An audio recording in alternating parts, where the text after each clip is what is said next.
चलिए भाई। Hello everybody, good evening सभी को। आज एक क्लास स्टार्ट करते हैं। आज हम लोग राम राम भाई। जस्ट अ सेक।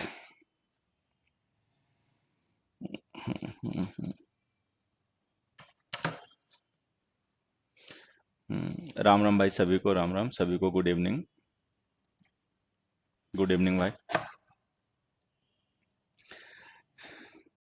देखिए, आज के कॉन्सेप्ट के बारे में मैं बता देता हूँ आपको पहले बेसिकली, जिस पे बेस्ड हम क्वेश्चंस डिस्कस करेंगे। ठीक है, हाँ, गुड इवनिंग भाई। ठीक है आनंद। अ, ये एक कॉन्सेप्ट है नंबर का। हालांकि बेसिक्स फंडामेंटल्स में हमने उसको रेफर किया होगा, थोड़ा सा मैं आपको और डिटेल में समझा देता हूँ। मतलब क्वेश्चन हम लोग डिटेल में डिस्कस करेंगे, लेकिन उससे पहले एक बार समझ लेना। जैसे हमने यहां पर एक नाउन लिखा कार, ठीक है, और एक हमने नाउन लिखा मैन्युफैक्चर या मैन्युफैक्चरर। ठीक है, ये दोनों नाउन है।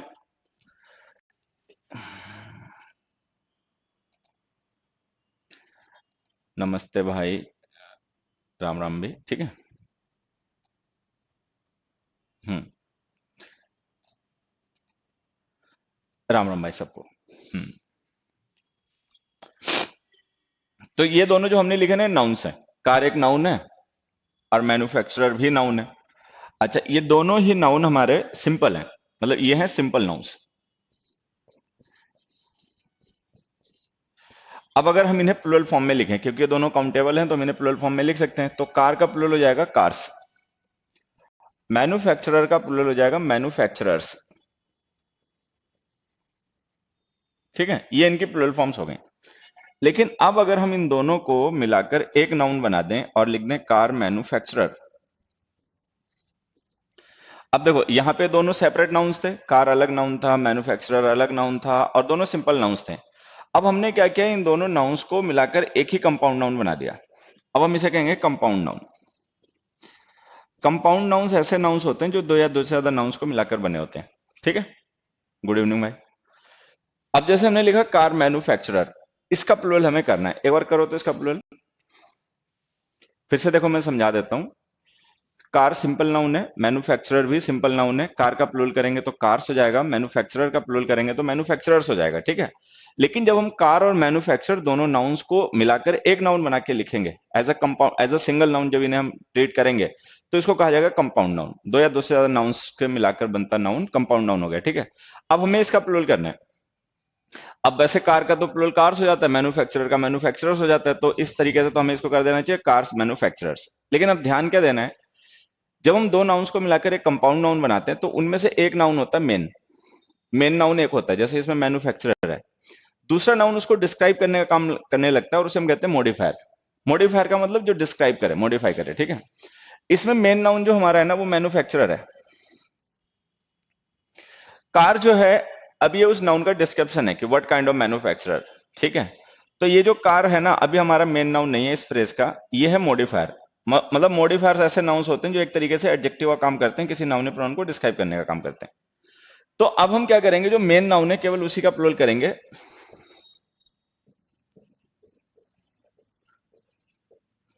मैन्युफैक्चरर्स। ठीक है, मॉडिफायर का प्लूरल नहीं करेंगे। बस ये छोटा सा कॉन्सेप्ट है जो हमें समझना है। हालांकि एक दो बातें मैं भी और भी समझाऊंगा, लेकिन बेसिक यही है कि अगर हम कभी किसी कंपाउंड नाउन को प्लूरल फॉर्म में लिखेंगे तो उसमें जो मेन वर्ड होगा उसको प्लूरल फॉर्म में लिखना है, जो उसका मॉडिफायर है उसे नहीं लिखना। अब जैसे कार मैन्युफैक्चरर में मेन वर्ड मैन्युफैक्चरर है, कार उसका मॉडिफायर है, तो हमें कार को प्लूरल नहीं करना, मैन्युफैक्चरर को प्लूरल करना है, मैन्युफैक्चरर्स। ठीक है, एक और एग्जांपल से ही बात समझना।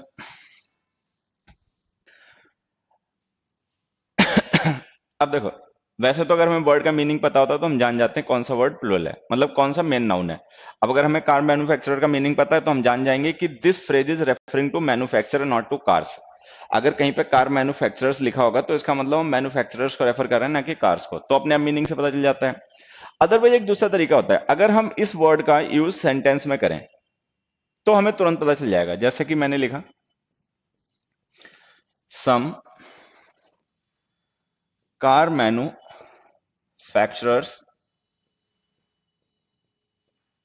have objected to this policy. अब जैसे हमने ये लिखा, जब हम कोई सेंटेंस लिखते हैं तो उस सेंटेंस के लिखे गए मेन वर्ब जो होती है वो जिस नाउन के लिए यूज हो रही होती है वही मेन नाउन होता है। अब जैसे हमने यहाँ पे हैव ऑब्जेक्टेड वर्ब यूज किया है तो ऑब्वियस ये बात है हैव ऑब्जेक्टेड वर्ब जो वो कार के लिए नहीं मैन्युफैक्चरर के लिए यूज हो रही है, क्योंकि ऑब्जेक्शन क्या होगा, मैन्युफैक्चरर्स ने, कार्स ने ऑब्जेक्शन नहीं किया होगा।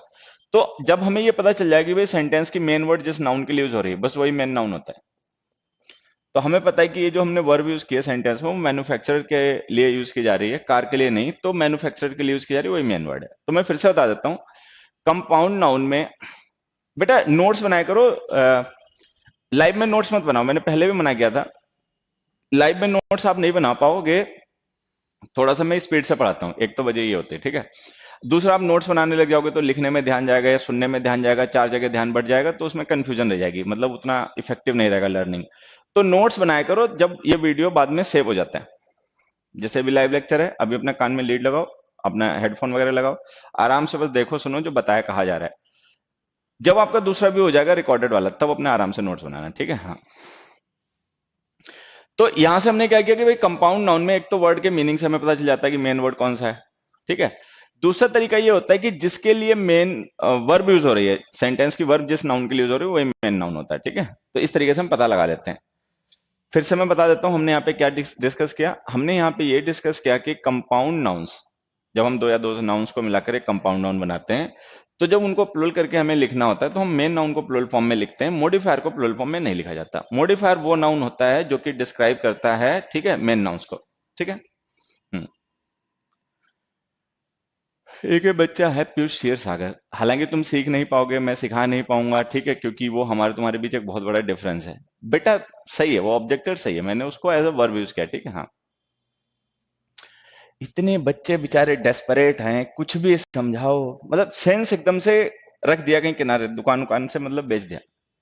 जब मैंने हैव ऑब्जेक्टर लिखा है तो मैंने सोच समझ के लिखा ना बच्चे। हम्म।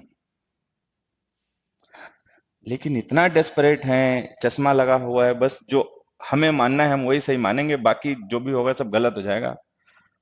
खैर चलो, वो मेरी जिम्मेदारी भी नहीं, इतना सेंसिबल रहे होगे तभी तुमने ऑनलाइन में एडमिशन लिया। अब यहां पर आते हैं बाकी लोग, ठीक है। अब जैसे हमने लिखा this decision will have an adverse effect on most cities dwellers, ठीक है। अब देखो, जैसे हमने यहां पे ऑन प्रिपरेशन लिखी, मोस्ट डिटर्मिनर लिखा, ठीक है, और इस प्रिपरेशन का ऑब्जेक्ट ये है सिटी ड्वेलर्स। सिटी ड्वेलर्स का मतलब शहर में रहने वाले लोग, ठीक है। हाँ, इसका मतलब होता है शहर में रहने वाले लोग, ठीक है। अब जैसे सिटी ड्वेलर्स में अगर हम देखें तो मेन वर्ड जो है ना वो ड्वेलर है, ड्वेलर का मतलब निवासी, रहने वाला पर्सन, सिटी उसका मॉडिफायर है, कहाँ रहने वाला। तो जब हमें ये पता चल जाए कि सिटी भाई मॉडिफायर है जो ड्वेलर को डिस्क्राइब कर रहा हूं, मेन वर्ड यहाँ पे ड्वेलर है, तो ये तो हमने गलत फॉर्म में लिख दिया, सिटी जो मॉडिफायर है उसको प्लुरल फॉर्म में नहीं लिखना चाहिए था, इसको आप लिखो सिटी ड्वेलर्स। सिटी ड्वेलर्स का मतलब शहर के निवासी।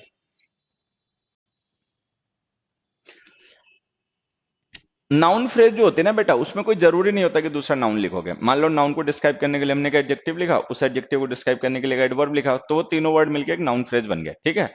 लेकिन कंपाउंड नाउन्स हम उसे कह रहे हैं जिसमें दो या दो से ज्यादा नाउन्स मिलके एक सिंगल नाउन का काम कर रहे हैं, ठीक है। तो कंपाउंड नाउन्स का मतलब ये हो गया कि दो या दो से ज्यादा nouns as a single noun act कर रहे हैं, ठीक है ये। तो इसमें सिटी ड्वेलर्स लिखना बच्चे, सिटी ड्वेलर्स इसको लिखना है।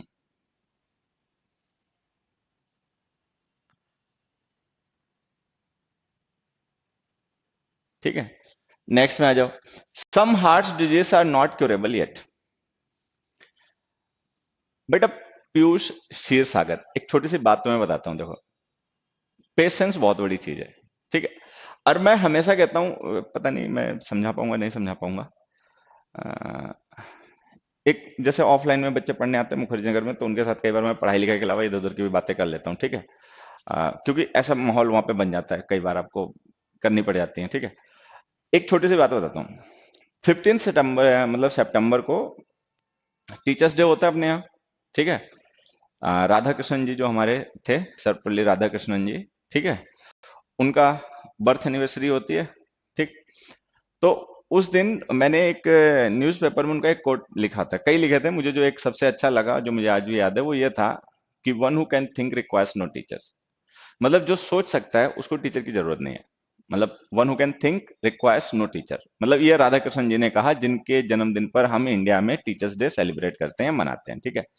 वो हम फॉर्मेलिटी मनाने मुनाने की कर लेते हैं, हम उनसे कितना सीखते कितना नहीं सीखते वो किसी को नहीं पता, ठीक है। तो उससे पता समझ में गया है, इससे समझ में आया कि हमें टीचर्स की और कोचिंग की, स्कूल की, कॉलेज की जरूरत इसलिए है कि हम सोचना सीख पाए। अगर हम सोच सकते हैं तो टीचर की जरूरत नहीं है। लेकिन बस दिक्कत इसी बात पे आती है, अपने पे रन जाता है या बच्चों पे रन जाता है कि हमारे बच्चे सोचना नहीं चाहते। उनका बहुत लिमिटेड पॉइंट ऑफ व्यू है। वो एक चीज को देखते हैं, उसको सही मान लेते हैं, उसको गलत मान लेते हैं, उसके अलावा बाकी वो कुछ जानना सोचना नहीं चाहते, ठीक है। या फिर एक धीरे धीरे हमारी ऐसी टेंडेंसी क्रिएट हो गई कि हम अपने अलावा सबको गलत मानते हैं। मतलब हमें जो सही लग रहा है, हमें लग रहा है कि भाई इस मतलब यहाँ पे ये वर्ड यूज होना चाहिए, ठीक है।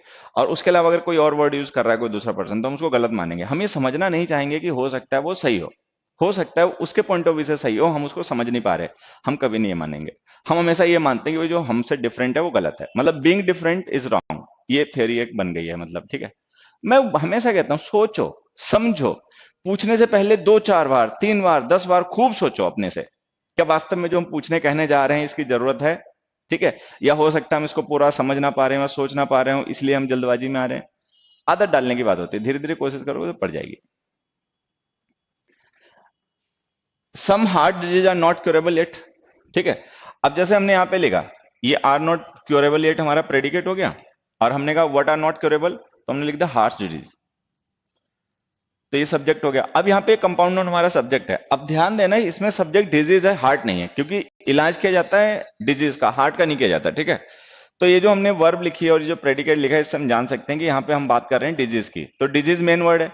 अगर डिजीज मेन वर्ड है, हार्ट मॉडिफायर है उसका, तो हार्ट को पहली बात तो प्लूरल मत करो, हार्ट लिखो। दूसरी बात, जब पता चल गया कि यहाँ पे डिजीज की बात हो रही है और सम लिख रखा है, तो डिजीज को प्लूरल करके लिख दो, हार्ट डिजीजेस। बस ये ध्यान रखना है कि भाई जब हम दो या दो नाउन्स को मिलाकर एक कंपाउंड नाउन बनाएंगे, तो हम वहां पे उस नाउन को प्लूरल करेंगे जो हमारा मेन नाउन है। जो मॉडिफायर है उसे नहीं करेंगे, ठीक है। नेक्स्ट में आते हैं। The government has set up a 5 man committee to look into the matter, ठीक। अब यहाँ पे देखो हमने वर्ब लिखी, सेट अप लिखना चाहिए था, देखो अप नहीं लिखा है इसमें, आप लोग सही कर लेना। The government has set up, ठीक है। What has the government setup, क्या गवर्नमेंट ने सेटअप किया है, तो आंसर आएगा कमिटी। तो मेन वर्ड हो गया committee. The government has setup a committee. What kind of committee has the government setup, तो इसके लिए हमने एक मॉडिफायर लिख दिया 5 मैन कमिटी। तो जो 5 मैन है ना, ये फ्रेज मॉडिफायर है जो कमिटी नाउन को मॉडिफाई करने के लिए लिखी गई है, ठीक है। तो अगर ये कमिटी को मॉडिफाई कर रही है, तो मेन नाउन तो है नहीं, मेन नाउन तो कमिटी है, तो हमने इसको प्लूरल क्यों कर दिया, तो इसको लिखो 5 मैन, ठीक है। यहां पर एक जानबूझ के मैं चीज थोड़ी सी इग्नोर कर रहा हूं, मैंने जानबूझ के उसको इंक्लूड नहीं किया, लेकिन मैं तुम्हें बता देता हूं, ठीक है। जैसे यहां पे हमने सिटी ड्वेलर्स लिखा था, एक नाउन था सिटी, एक नाउन था ड्वेलर, तो हमने इनको ऐसे लिख दिया। लेकिन यहाँ पे आप देखोगे ना 3 वर्ड है, 5 man committee, committee main word है, और ये 5 मैन एक, मतलब जो दोनों वर्ड है वो मिलके इसके मॉडिफायर बन गए। तो हम इनको क्या करेंगे, यहाँ पे हाइफन यूज कर लेंगे, ठीक है। हालांकि जो हमारे वनडे कॉम्पिटिशन होते हैं उनमें पंक्चुएशन से रिलेटेड एरर्स को मतलब माइंड नहीं करना होता है, ठीक है। लेकिन फिर भी ध्यान रखना, अगर मतलब ये 5 और मैन, ये दोनों वर्ड मिलके डिस्क्राइब कर रहे हैं कमिटी को, तो हम इनको एक हाइफन के साथ में लिखेंगे। हाइफन के साथ लिख देने से हो जाएगा कि ये दोनों एक कंपाउंड मॉडिफायर है इस कमिटी नाउन का, ठीक है। तो एम एन मैन लिखना है। एम एन मैन क्यों लिखना है समझना। एम एन मैन हमने इसलिए लिखा है क्योंकि यहां पर वो मॉडिफायर है, वो मेन वर्ड नहीं है, मेन वर्ड है कमिटी, ठीक है। नेक्स्ट में आ जाते हैं। नेक्स्ट में हमने लिखा it was an 8 hours long journey. अब देखिए, ये जो हमने इट प्रोनाउन सब्जेक्ट बना के यूज किया ना, ये प्रोनाउन आवर्स के लिए यूज हो रहा होगा, ठीक है, क्योंकि आवर्स प्लूरल है। ये इट प्रोनाउन यूज हो रहा होगा जर्नी के लिए, ठीक। तो इसका मतलब हम यहाँ पे जर्नी के बारे में बात कर रहे हैं, we are talking about journey.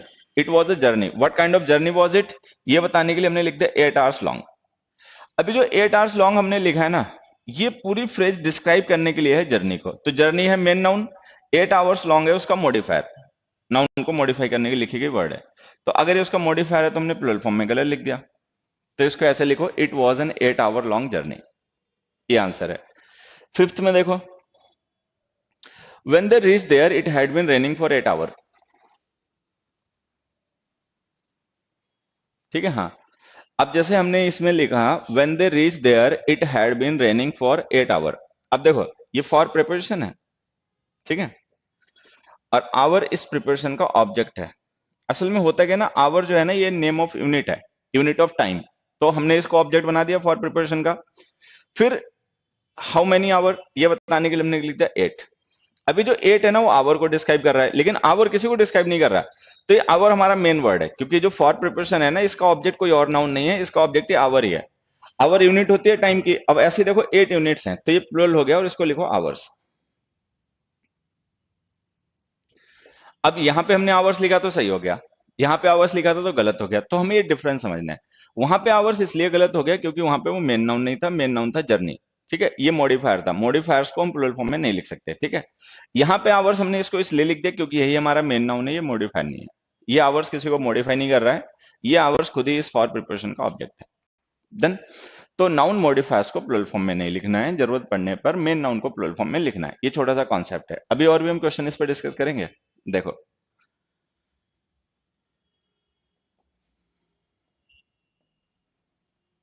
ये देखो कुछ क्वेश्चंस।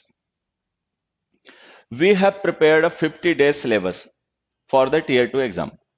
अब यहाँ पे देखो ये जो प्रिपेयर्ड वर्ब है, we have prepared what have we prepared, तो आंसर आ जाएगा syllabus. What kind of syllabus ये बताने के लिए हमने लिख दिया 50 डेज। तो 50 डेज जो है ना मॉडिफायर है सिलेबस नाउन का। अगर ये मॉडिफायर है तो इसको प्लूरल फॉर्म में नहीं लिखना है, तो इसको सिंपली लिखो we have prepared a 50 days syllabus for the tier 2 exam. Then next में आते हैं। The my friend wrote an 11 pages essay on my favourite poem. इसका आंसर अपने आप बताओ। चलो इस सेंटेंस को तुम लोग अपने आप सही करो एक बार। क्वेश्चन नंबर 7 कैसे सही होगा, इसका आंसर अपने आप लिखो, सोच समझ के लिखना, सोचना समझना और उसके बाद आंसर करना।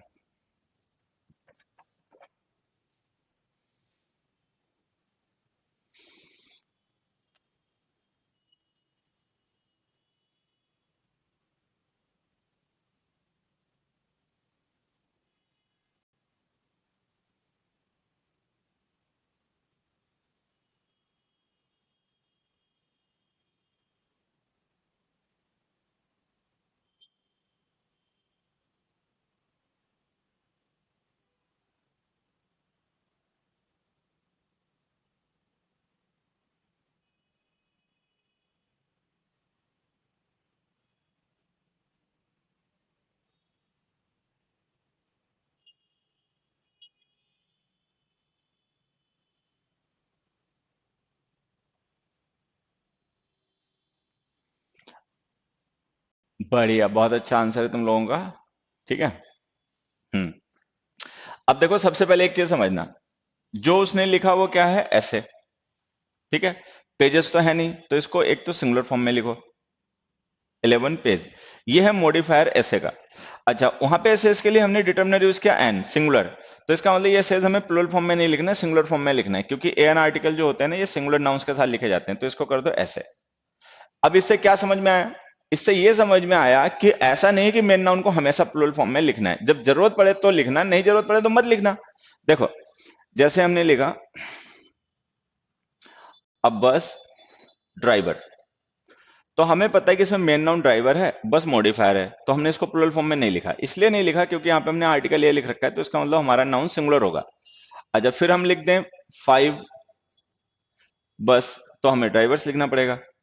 तो मतलब जब जरूरत पड़ेगी तो हम मेन नाउन को प्लूरल फॉर्म में लिख लेंगे, नहीं जरूरत होगी तो सिंगुलर में लिखेंगे। ठीक है। अच्छा, मॉडिफायर जो है वो प्लूरल कभी नहीं होगा। अब जैसे यहाँ पे ड्राइवर सिंगुलर है, यहाँ पे ड्राइवर प्लूरल हो गया, क्योंकि मेन नाउन है तो हम इसे प्लूरल कर सकते हैं। लेकिन ये बस जो है ना मॉडिफायर है, हम इसे किसी भी हालत में प्लूरल फॉर्म में नहीं लिख सकते जब तक ये खुद मेन नाउन ना बन जाए। हाँ, तो हमें लिखना पड़ेगा my friend wrote an 11 page essay on my favourite poem. Done. चलो, बढ़िया आंसर बताया तुम लोगों ने। तो एक क्वेश्चन का आंसर फिर और भी बता दो। अब इस 8th का भी आंसर तुम ही लोग बताओ। इस 8th क्वेश्चन का आंसर भी तुम लोग ही बताओ। अच्छा क्वेश्चन है, फिर मैं इसको एक्सप्लेन करता हूं। एक बार तुम लोग पहले आंसर इसका बताओ।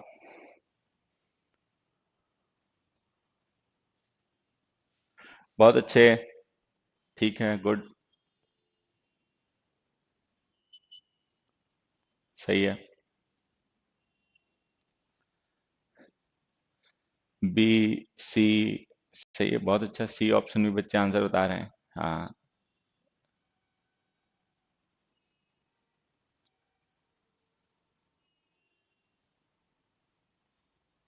हम्म।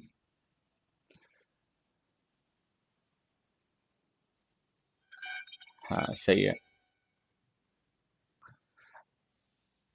एक दो बच्चों को अगर छोड़ दिया जाए, एक बच्चा कौन, क्या ना, एक मिनट एक मिनट, क्या, रजनीश शर्मा, रजनीश शर्मा बता रहे हैं ए। बेटा तुमने ध्यान से पढ़ा नहीं है, तुम ध्यान गड़बड़ कर रहे हो। दो चार बच्चे हैं जो ए कमेंट कर रहे हैं।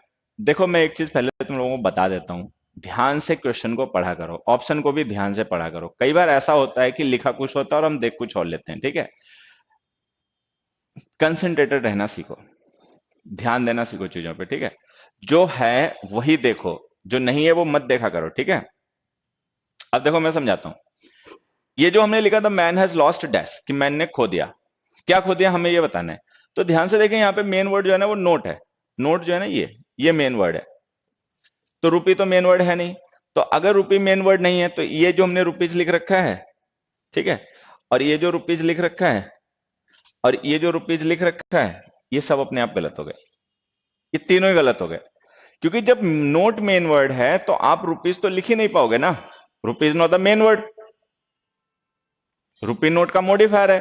तो जब रुपी नोट का मॉडिफायर है तो हम रुपी को तो प्लूरल फॉर्म में लिख ही नहीं सकते।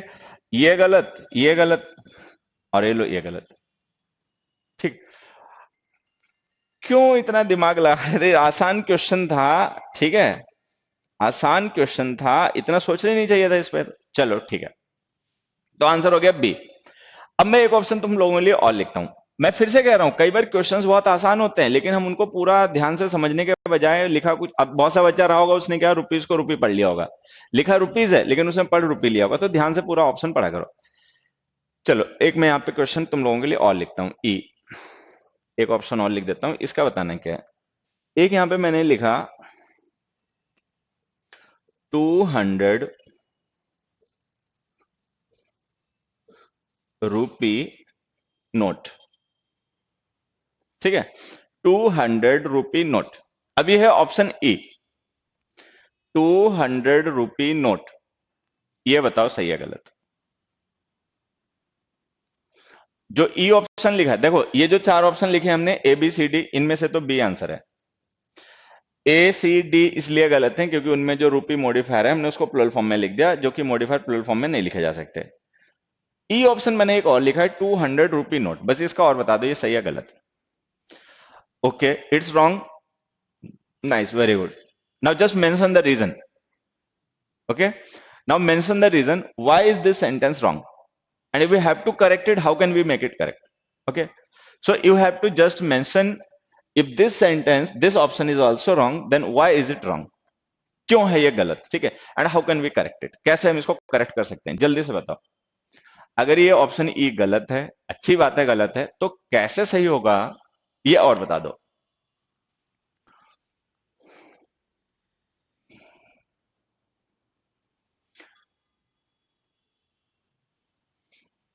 मारूंगा बहुत, नोट अपसेट डाउन है, हर एक चीज अब अपसेट डाउन हो जाएगी तुम्हारे लिए। हाँ, कल हमने एक कॉन्सेप्ट पढ़ा था कि सिंगुलर काउंटेबल नाउन बिना डिटर्मिनर के नहीं यूज होते। अब देखो, जैसे रुपी है एक नाउन, नोट है एक नाउन, ठीक है, ये दोनों नाउन है, मेन नाउन है नोट, रुपी मेन नाउन है नहीं, तो हमने मान लिया कि चलो भाई 100 रुपी के लिए यूज हो गया। देखो होता पता है क्या,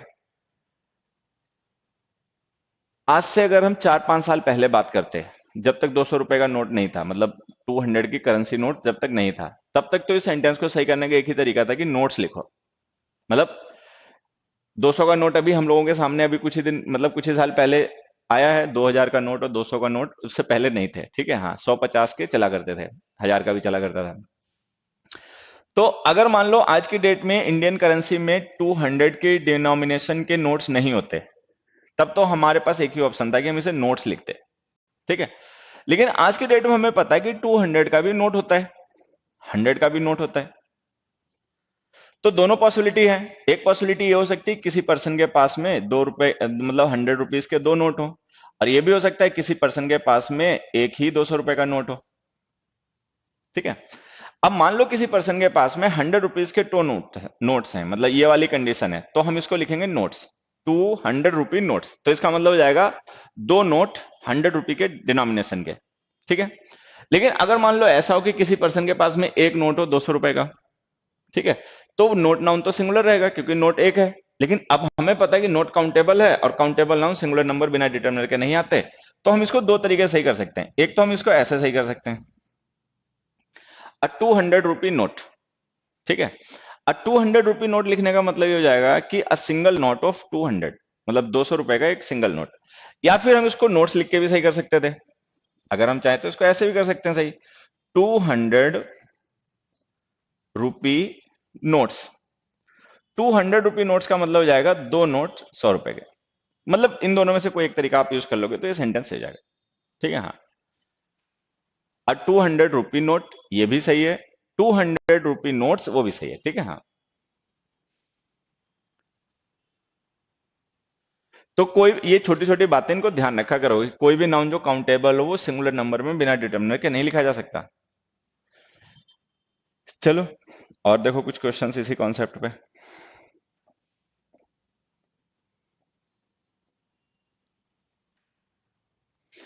दे have given him dash a dozen mango, a dozen mangoes, 2 dozens mangoes, 2 dozens of mangoes. ठीक है।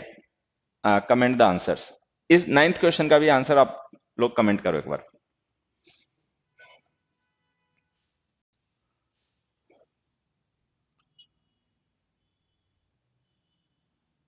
हाँ, बहुत सही है संदीप मौर्य बेटा, बहुत सही है। बिल्कुल बच्चे, जर्नी की प्लुरल फॉर्म जर्नीज ही होगा।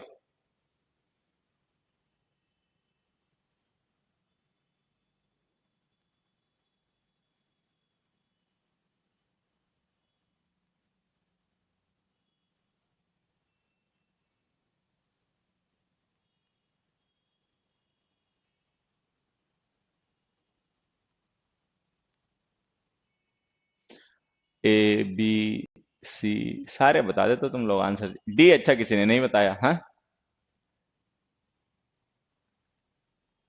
सही है, बहुत सही है।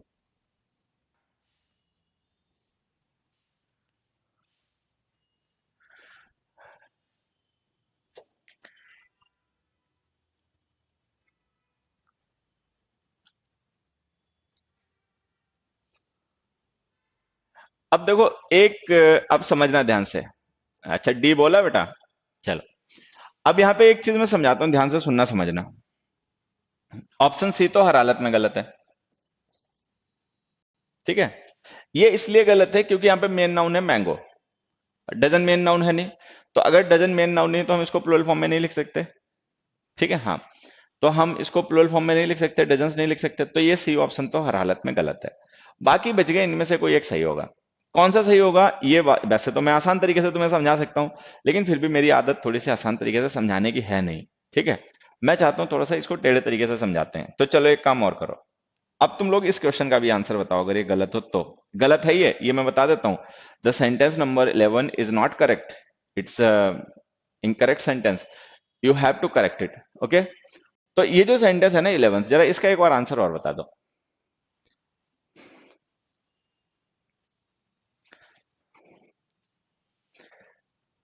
असल में हमारे क्वेश्चन नंबर 9 और question number 11 they are interrelated, उनका जो कॉन्सेप्ट है ना वो इंटर रिलेटेड है, मतलब एक सिंगल कॉन्सेप्ट के ही दोनों क्वेश्चन हैं।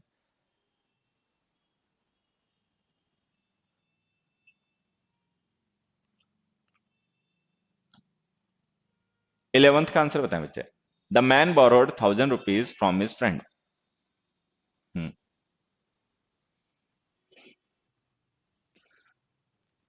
हाँ सही है।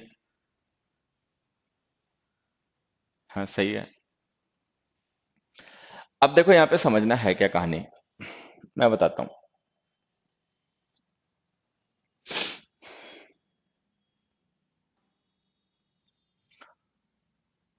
जैसे हमने यहाँ पे 1000 लिखा है, ठीक है, और एक अब समझना जो मैं समझा रहा हूं, जैसे हमने यहाँ पे एक नंबर सीरीज लिखी है 99 तक, और उसके बाद हमें नेक्स्ट नंबर लिखना है 1 2 3 4 सोन, और 99 के बाद का नेक्स्ट नंबर लिखना है। तो अब यह नंबर हमने लिख दिया। अब इसको रहते हैं हम लोग क्या करते हैं, बहुत सारे लोग बोलचाल में इसको बोलते हैं 100, इसको बोलते हैं 100, बट एक्चुअली ये वर्ड 100 नहीं होता, ये होता 100। तो जो हमें यहां से समझना है वो ये है कि जो 100 है, ठीक है, मिलियन है, 1000 है, डजन है, ये जो वर्ड्स हैं ये डिटर्मिनर्स हैं, ये न्यूमरल्स नहीं है। इनको न्यूमरल बनाने के लिए हमें इनके साथ में न्यूमेरिक वैल्यूज लिखनी पड़ती हैं, 100, 200, 300 वगैरह फलाना ढिमकाना, ठीक है। तो 99 के बाद जो नेक्स्ट नंबर हम लिखते हैं ये होता है 100, 199 के बाद जो लिखते हैं वो होता है 200, 299 के बाद जो लिखते हैं वो होता है 300, और 399 के बाद जो लिखते हैं वो होता है 400। तो हमें यहाँ पे ये समझना है कि जो 100 है, डजन है, मिलियन है, ये डिटर्मिनर्स हैं, ये नंबर्स नहीं है, ठीक है भाई। न्यूमरल्स 1 2 3 4 5 ऐसे होते हैं, ठीक है। तो इनको हमें न्यूमरल बनाने के लिए इनके साथ न्यूमेरिक वैल्यूज लिखनी पड़ती हैं भाई। हमारा जो डेसिमल सिस्टम होता है ना, उसके हिसाब से हमें इनके साथ में न्यूमेरिक वैल्यूज लिखनी पड़ती हैं, 1 2 3 4 5 वगैरह वगैरह। अभी जो हमने 1000 लिखा ना, ये इसीलिए गलत है, हमने लिख दिया 1000 रुपीज। अब होता क्या है कि हम 1000 का मतलब मान लेते हैं इतना, और हम सोचते हैं सेंटेंस है ये, लेकिन एक्चुअल में 1000 का मतलब ये नहीं होता, ठीक है। ये है 1000, ठीक है, ये है 2000, तो ये सेंटेंस गलत लिखा हुआ है। ये जो हमने 1000 लिखा ना, it is not a numeral, तो इसको हमें न्यूमरल बनाना पड़ेगा। इसके साथ कोई न्यूमेरिक वैल्यू लिख के कुछ भी लिख दो, 5000 रुपीज लिख दो, 7000 लिख दो, 11000 लिख दो, 50000 लिख दो। कुछ नहीं समझ में आए तो हमने पढ़ा था कि एन आर्टिकल 1 की वीकर फॉर्म होते हैं, तो वही लिख दो, 1000, 1000, 2000, 3000, कुछ भी लिख दो। अब ये सही हो गया, the man borrowed 1000 rupees from his friends. एक सेंटेंस इसी टाइप का तुम लोगों के लिए और लिखता हूं, देखना यहाँ पे। B, there are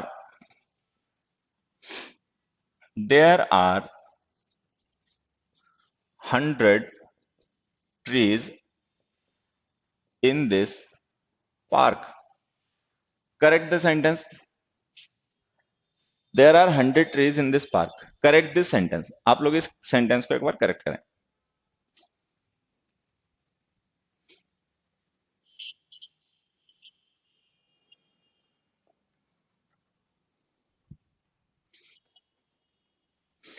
correct this sentence, ठीक है, ये इसका आंसर हो जाएगा। अभी जो हमने 100 ट्रीज लिखा ना, it is not a numeral, it is not a numeral, ये कोई नंबर नहीं है। इसको नंबर बनाने के लिए हमें इसका न्यूमेरिक वैल्यू लिखनी पड़ेगी, ठीक है। कुछ भी लिख दो, 300 लिख दो, 500 लिख दो, कुछ भी लिख दो, नहीं कुछ समझ में आए तो ए आर्टिकल लिख दो। ए जो होता है इसका मतलब 1 हो जाता है, 100 ट्रीज लिख दो, ठीक है। 200 लिख दो, 500 लिख दो, बच्चे कुछ भी लिख दो, सही हो जाएगा, ठीक है। ये सही हो गया। अब चल, अब अपने इस क्वेश्चन पे वापस आओ। क्वेश्चन नंबर 9 का आंसर अब बताओ, शायद अब शायद बेहतर कुछ समझ पाओगे तुम लोग। क्वेश्चन नंबर 9 को फिर से एक बार आंसर करो बेटा। 100 शॉप भी हो सकता है, अभी वहां पर भी आएंगे, लेकिन एक बार इसका आंसर बताओ 9th क्वेश्चन का। तुम लोग या तो दाएं भागोगे या बाएं भागोगे, या फिर ज्यादा आगे भाग जाओगे, मतलब पुल खत्म हो जाएगा इतने आगे चले जाओगे, साथ में नहीं रहोगे। 9th क्वेश्चन का आप आंसर बताओ बच्चों। आप पहले के मुकाबले कुछ क्लैरिटी आई हो तो बताओ आंसर।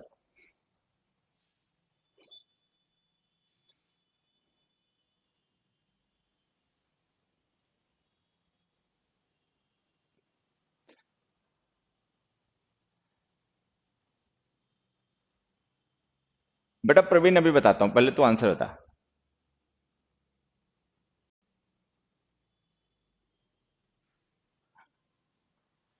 अब एक दो बच्चे छोड़ दें, जो एक दो उन्हें तो खैर मैं समझा दूंगा, बाकी अब ज्यादातर बच्चों के आंसर हो गए हैं सही, ठीक है। हाँ, अब इसमें आएगा आंसर अ डजन मैंगोज।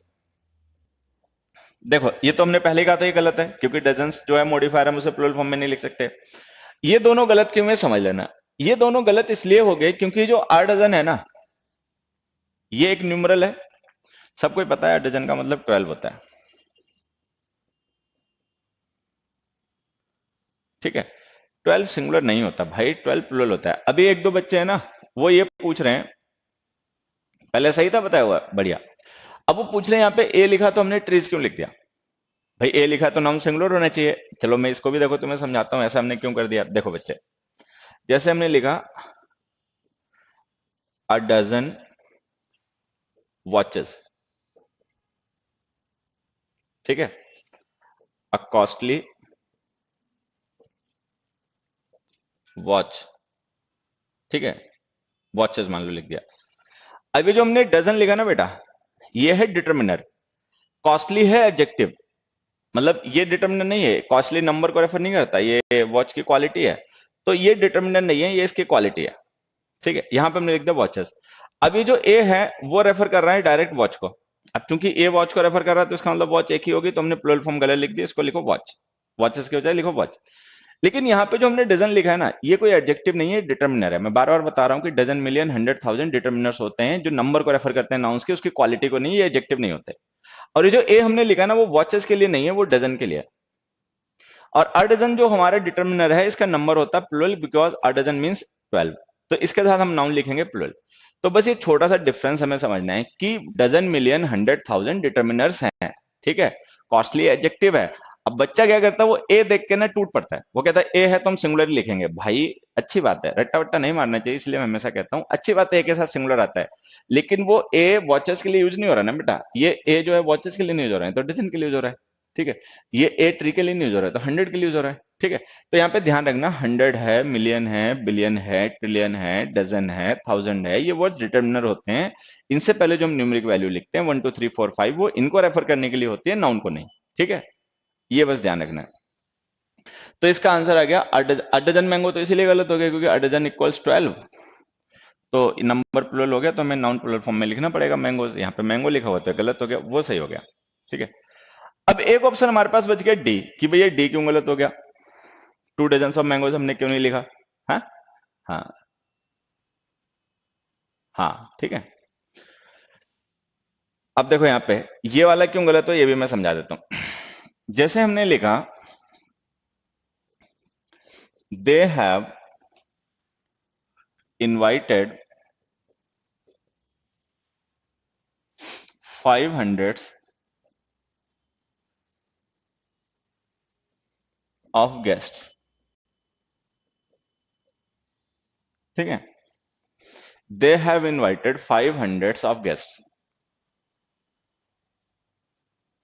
नहीं बेटा, 2 डजन भी नहीं हो सकता, मूर्खता कम दो, डजन मेन वर्ड नहीं है, मॉडिफायर है, उसके साथ टू लिखोगे तब भी उसको वैसे लिखना पड़ेगा, हद हो गई।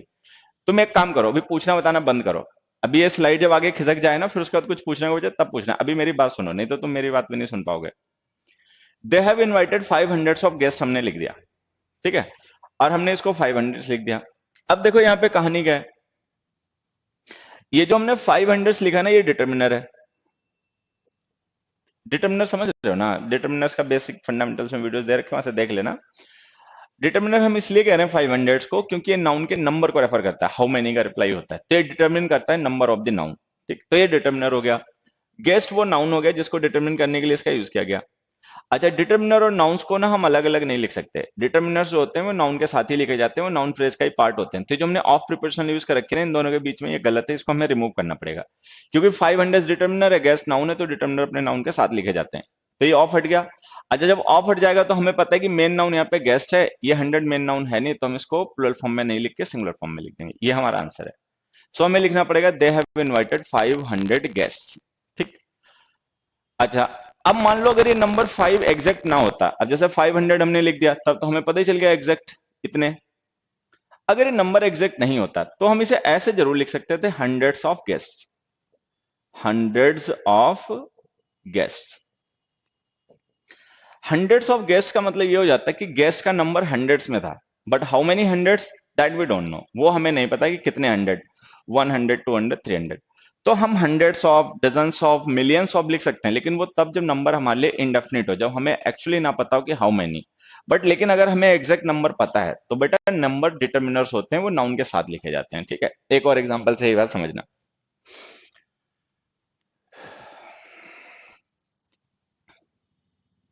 या एक और से क्यों समझना, पहले इसका आंसर बताओ, ये देखो क्वेश्चन इसीलिए इंक्लूड कर रखा है। क्वेश्चन नंबर 10 का आंसर देखो एक बार, क्वेश्चन नंबर 10 जो है ना बच्चों, इसका एक और आंसर बताओ।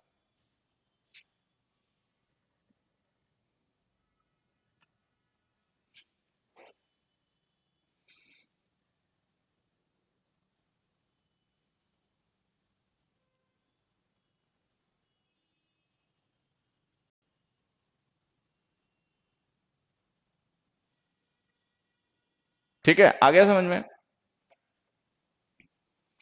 हाँ, अब देखो पता है होता क्या है, जैसे हमने मान लो डजन लिखा, ठीक है, मिलियन लिखा, थाउजेंड लिखा, या हंड्रेड लिखा, या कुछ भी ऐसा लिखा, ठीक है। तो हमने कहा इनके साथ हमें न्यूमेरिक वैल्यू भी लिखनी पड़ेगी। मान लो हमने यहाँ पे 3 लिख दिया, यहाँ पे 5 लिख दिया, यहाँ पे 7 लिख दिया, तो हम इन्हें प्लुरल करके लिख देंगे, डजन्स लिख देंगे, मिलियंस लिख देंगे, थाउजेंड्स लिख देंगे। लिखना भी पड़ेगा क्योंकि 3, 5, 7 प्लुरल होते हैं, तो इनके साथ नाउन प्लुरल लिखना पड़ेगा।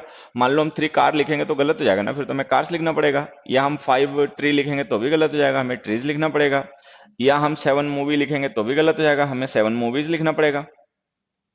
डन, ऐसे में करना पड़ेगा। चलो भाई हमने लिख दिया 3 डजन 5 मिलियन 7,000।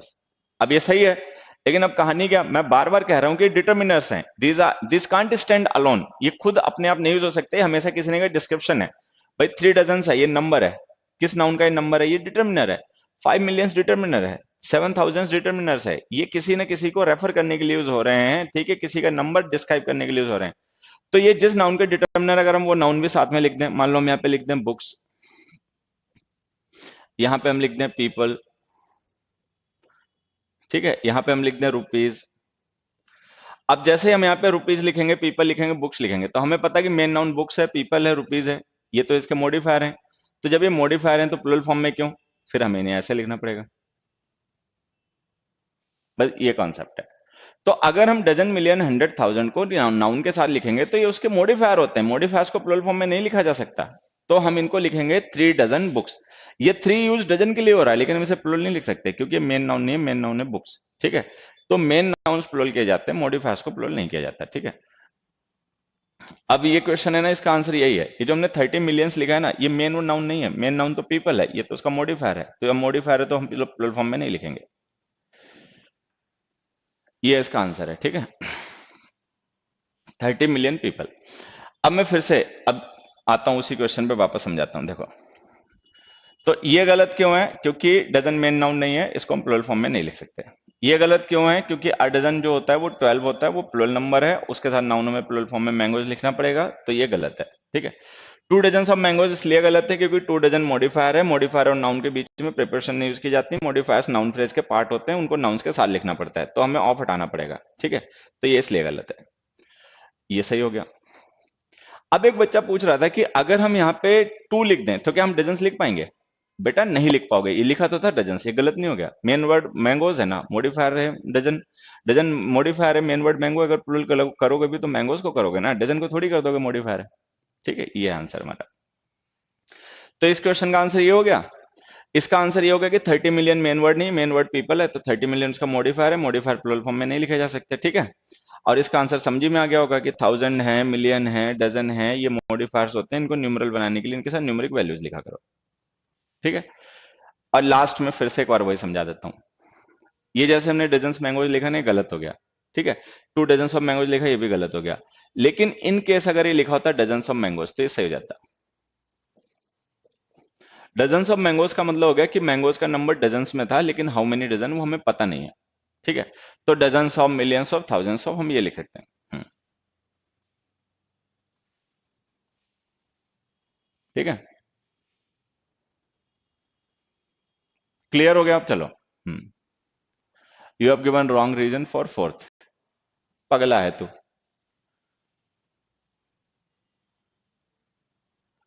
चलो इस पे आ जाओ।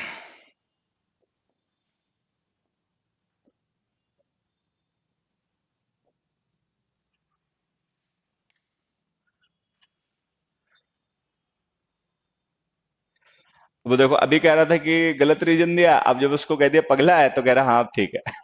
अब इसका आंसर बताओ चलो, क्वेश्चन नंबर 1 का।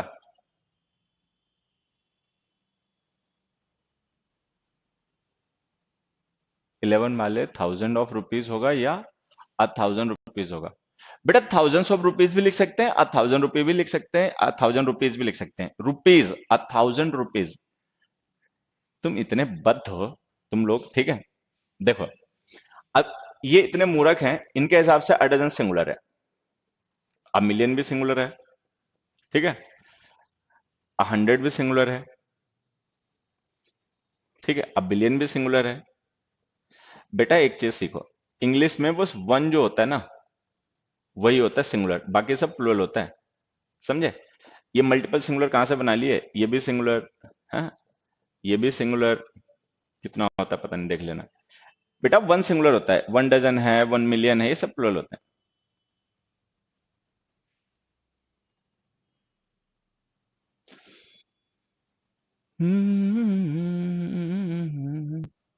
तो आंसर बताया फर्स्ट क्वेश्चन का, they have lived in the city for 1.5 year. बढ़िया। 8 बजे मोदी जी आएंगे, मैंने कहा था, मैंने बैच की पहली क्लास में कहा था कि पढ़ाई लिखाई के अलावा दूसरी बात तब तक नहीं करोगे जब तक मैं ना शुरू करूं, ठीक है? बहुत पीटूंगा, समझा? यहां ध्यान दो बेटा, तुम्हारा ध्यान वहां लगा पड़ा है, मोदी जी पे ध्यान लगा पड़ा है, ठीक? पढ़ोगे बढ़ोगे, नौकरी पाओगे, कुछ देश दुनिया के काम आओगे, यही देश सेवा है, समझे? मोदी जी का तो बाद में भी सुन लेंगे। 30 मिलियंस क्यों नहीं हुआ, धत गधाई हो, पूरे 30 मिलियंस क्यों नहीं हुआ, 3 देर से समझा रहे हैं तुम, वहीं अभी चिपके पड़े हो। फर्स्ट क्वेश्चन का आंसर बताओ, they have lived in the city for 1.5 year. एक दो बच्चों ने सही आंसर लिखा है।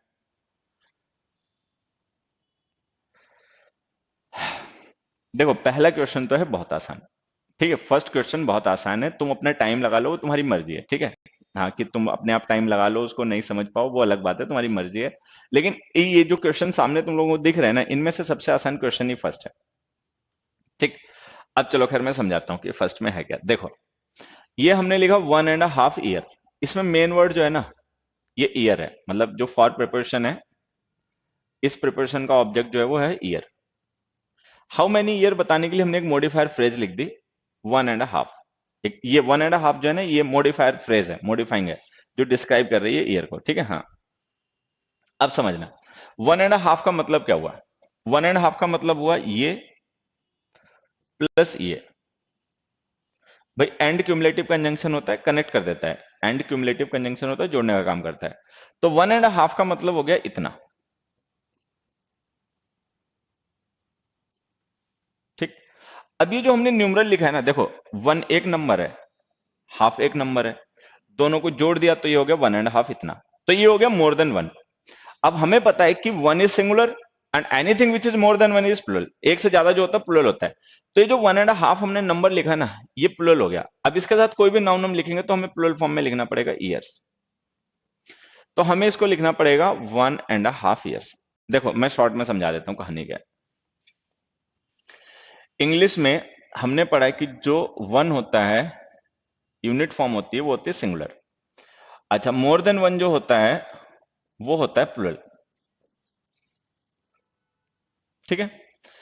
एक है तो सिंगुलर है, एक से ज्यादा है तो प्लुरल है, यही पढ़ा। अब एक से ज्यादा का मतलब दो नहीं होता ना बच्चे, एक से ज्यादा का मतलब सवा एक भी होता है, एक से ज्यादा का मतलब डेढ़ भी होता है, एक से ज्यादा का मतलब ढाई भी होता है, ठीक है? मान लो जैसे हमने लिखा 1.25 मीटर, ठीक है? या हमने लिखा 2.5 मंथ, ठीक है? या हमने लिखा 1.17 या 13 टन। तो देखो ये जो मीटर है ये यूनिट ऑफ मेजरमेंट है, मंथ भी यूनिट ऑफ मेजरमेंट है टाइम की, वो डिस्टेंस की, और ये वेट की, ठीक है? अब इनके साथ जो हमने डिटर्मिनेंट लिखा है 1.25 ये एक से ज्यादा है, ठीक है? तो इसको हमें प्लुरल फॉर्म में लिखना पड़ेगा मीटर्स। 2.5 ये भी ज्यादा है एक से, तो ये भी प्लुरल फॉर्म में लिखना पड़ेगा मंथ्स। 1.13 ये भी मोर देन वन है, तो इसको भी प्लुरल फॉर्म में लिखना पड़ेगा टन्स। तो यहां पे हमें ध्यान ये रखना है कि what ever is more than one is plural, जो भी एक से ज्यादा है वो प्लुरल है, तो उसको हमें प्लुरल फॉर्म में लिखना पड़ेगा, ठीक है? एक चीज ये। अब बेटा विक्रम सिंह तुम्हारे क्वेश्चन का भी आंसर मिल जाएगा, बस थोड़ा सा धीरे रखो। अब यहां पे हमने इतनी देर में क्या सीखा कि one is singular and more than one is plural, एक सिंगुलर है और एक से ज्यादा प्लुरल है। अब एक दूसरी कहानी, मान लो कुछ ऐसा हो जो लेस देन वन हो, मान लो 0.75 हो, ठीक है? अब क्या करोगे, ये ना तो वन है ना मोर देन वन है, या मान लो कुछ ऐसा जो जीरो, अब इसका क्या करोगे भाई, वन जो है वो सिंगुलर हो गया, मोर देन वन जो है वो प्लुरल हो गया। लेकिन अब अगर मान लो कोई ऐसा नंबर हो जो लेस देन वन हो, वन से कम हो, 0.75 है, हाफ है, ठीक है, या जीरो है ही नहीं, जीरो है, ठीक है, अब क्या करोगे, तो ये भी सिंगुलर होते हैं बच्चे, ठीक है। तो हाफ को सिंगुलर की कैटेगरी में रखना पड़ेगा, क्वार्टर को भी सिंगुलर की कैटेगरी में रखना पड़ेगा। ये जैसे हमने लिखा ना 1 and a quarter मीटर्स, इसको जब हम लिखेंगे ना, देखो हमें ऐसे लिखना पड़ेगा 1 and a quarter मीटर्स, ठीक है। तो जो वन है और जो क्वार्टर है, क्वार्टर का मतलब होता है लेस देन वन, तो लेस देन वन भी सिंगुलर ही होता है। तो उसके अब हमने क्या पढ़ा, कोई भी नाउन जो सिंगुलर काउंटेबल होगा वो बिना डिटर्मिनर के नहीं लिख पाएंगे, तो हमने इसके बाद में ए लिख दिया, अ क्वार्टर। आई बात समझ में? तो बच्चा जो बार बार पूछ रहा है हाफ से पहले ये क्यों, हाफ से पहले ये क्यों, अरे पगले, जो लेस देन वन होता है वो भी काउंटेबल ही होता है, वो भी मतलब सिंगुलर होता है। और any noun which is countable and singular, ठीक है, can't be used without a determiner. तो ये छोटा सा कॉन्सेप्ट है जो हम कल से पढ़ रहे हैं बार बार, ठीक है।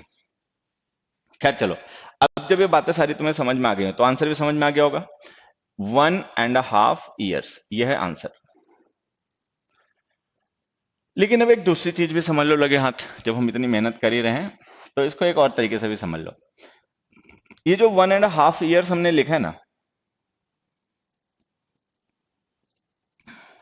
1.5 years,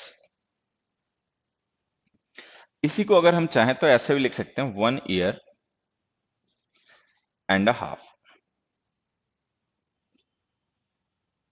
मतलब इसको हम दोनों तरीके से लिख सकते हैं, चाहे हम इसे ऐसे लिख दें 1.5 years, और चाहे हम इसको ऐसे लिख दें 1 year and a half। दोनों का मीनिंग सेम होगा, 18 months।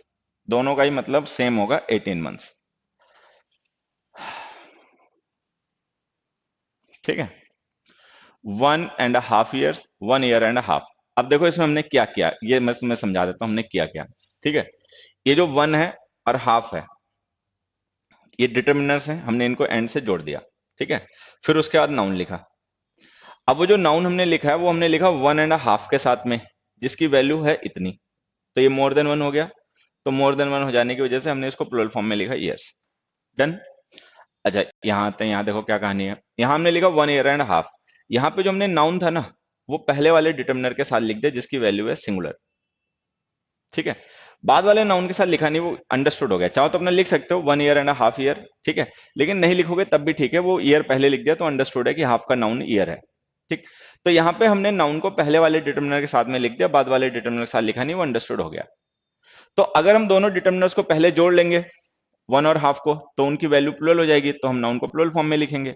नहीं तो अगर हम नाउन को पहले वाले डिटर्मिनर के साथ लिख दें, बाद वाले के साथ में अंडरस्टूड रहने दें, तो भी सही हो जाएगा। तो मतलब हम इसको दोनों तरीके से लिख सकते हैं।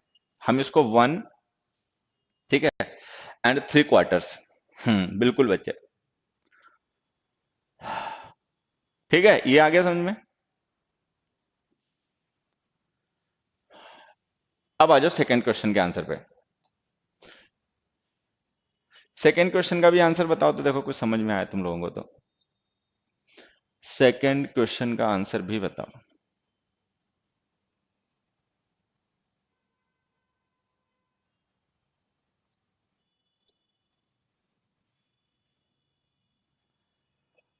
वन एंड 3 quarters बिल्कुल लिख सकते हैं बच्चे, बिल्कुल लिख सकते हैं, पौने दो को ऐसे लिखा जाएगा ना।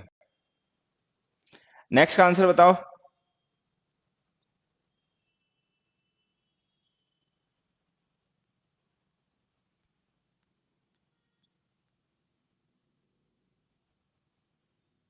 आंसर बता दो।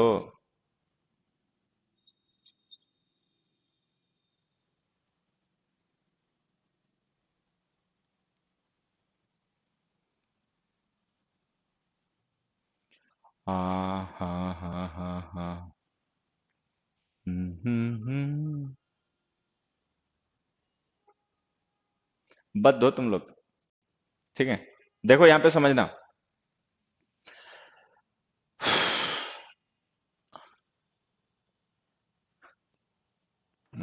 कैसे तुम्हें मैं दो तरीके से समझाता हूं।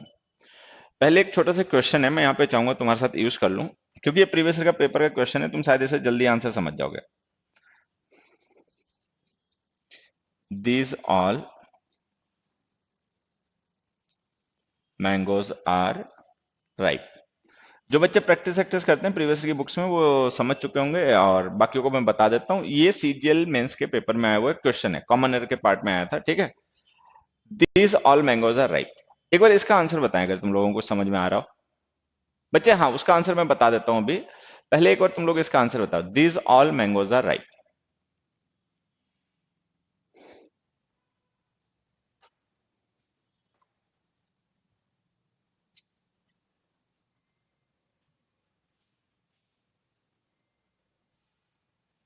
These all mangoes are ripe, ठीक है। इस सीजीएल के मेंस के पेपर में आया हुआ क्वेश्चन है, नेट पे आप ढूंढोगे तो same question as it is type करोगे तो आपको मिल भी जाएगा, ठीक है। हाँ, these all mangoes are ripe.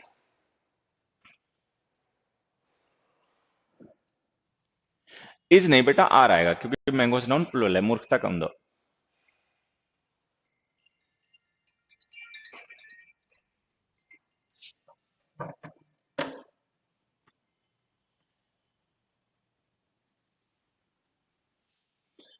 हाँ ठीक है। अब देखो यहां पे समझना, इसको दो तरीके से मैं समझा देता हूं। मान लो दीज मैंगोज लिखा हुआ है, एक नाउन फ्रेज लिखिए दीज मैंगोज, और एक लिखिए ऑल मैंगोज। तो अगर हम लिखेंगे ऑल मैंगोज तो इसका मतलब मैंगोज हमारे लिए पहले से ही डेफिनेट है। अगर हम ऑल मैंगोज लिख रहे हैं तो इसका मतलब हमें पता है कि विच मैंगोज, ठीक है। तो अब हमें किसी और डिटर्मिनर के लिखने के, इसको डिस्क्राइब करने की जरूरत नहीं। मान लो अगर हम इसके लिए दीज वीज लिखे ना तो इसकी जरूरत नहीं, क्योंकि अगर हम ऑल मैंगोज लिख रहे हैं तो वो पहले से अंडरस्टूड है विच ऑल मैंगोज, तो अब बाद में दीज लिखने की जरूरत नहीं है। लेकिन अगर मान लो कहीं पे दीज मैंगोज हमने पहले से लिख रखा है तो इससे ये नहीं पता चलता कि वो जो मैंगोज हैं वो पूरे रेफर करने हैं कि उनमें से आधे को रेफर करना है। तो हम इसके साथ में ऑल लिख देंगे। मतलब ऑल जो है वो दीज मैंगोज को मॉडिफाई कर सकता है, दीज जो है वो ऑल मैंगोज को मॉडिफाई नहीं कर सकता, क्योंकि जब हम ऑल मैंगोज कहेंगे तो हमारे लिसनर को और हमें पता होगा कि विच ऑल मैंगोज, कौन से ऑल मैंगोज। तो फिर उसके लिए अब दीज की जरूरत नहीं है, वो सेंटेंस कंप्लीट हो गया। लेकिन अगर हम दीज मैंगोज लिख रहे हैं तो दीज मैंगोज से हमें बस ये पता चल जाता है विच मैंगोज, ये नहीं पता चलता कि हाउ मेनी मैंगोज। तो वो बताने के लिए हम अलग से ऑल का यूज कर लेंगे, ऑल दीज मैंगोज, ठीक है। तो दीज मैंगोज को ऑल डिस्क्राइब कर सकते हैं, ऑल मैंगोज को दीज डिस्क्राइब नहीं कर सकते, ये गलत हो जाएगा। ये हमारा छोटा सा कॉन्सेप्ट है। अब इसी को मैं एक दूसरे तरीके से तुम्हें समझा देता हूं कि जैसे बोथ है, हाफ है और ऑल है।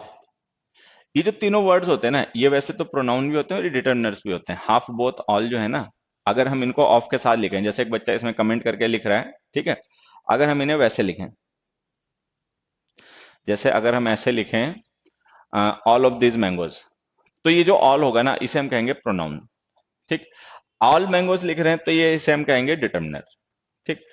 तो ये जो बोथ है, ऑल है और हाफ है, इनको जब भी हम यूज करते हैं तो हमेशा नाउन फ्रेज में सबसे पहले यूज करते हैं। सबसे पहले यूज करने का मतलब ये होता है कि अगर उस नाउन के लिए हम कोई और डिटर्मिनर भी यूज कर रहे हैं तो वो डिटर्मिनर नाउन के साथ लिखा जाएगा और ये दूर लिखे जाएंगे। तो इस क्वेश्चन का आंसर, ये जो सीजीएल के पेपर में है, इसका आंसर ये है, all this mangoes are ripe. अच्छा, एक और ऑप्शन मैं बता रहा हूं इसी तरीके से, देखो इसका आंसर बताना। The boy raised his both hands.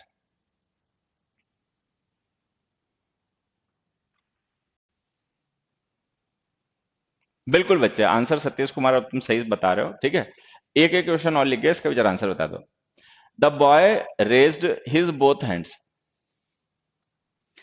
ठीक है। हाँ, इसका आंसर हो गया बोथ हिज हैंड्स। तो जो बोथ है, ऑल है और हाफ है, ये हमेशा किसी नाउन के नंबर को या उसकी क्वांटिटी को रेफर करने के लिए लिखे जाते हैं, डिटरमिन करने के लिए लिखे जाते हैं। और इनको उस सीक्वेंस में सबसे पहले लिखा करो, नाउन सीक्वेंस में इनको सबसे पहले लिखा करो, ठीक है। डन। बोथ हिज हैंड्स आ गया। चलो अब यहां आ जाओ, ये जो हमने सेंटेंस लिखा ना, they stayed there for a half month, इसको हमें लिखना है ऐसे, they stayed there for half a month. ये हमारा आंसर है, they stayed there for half a month.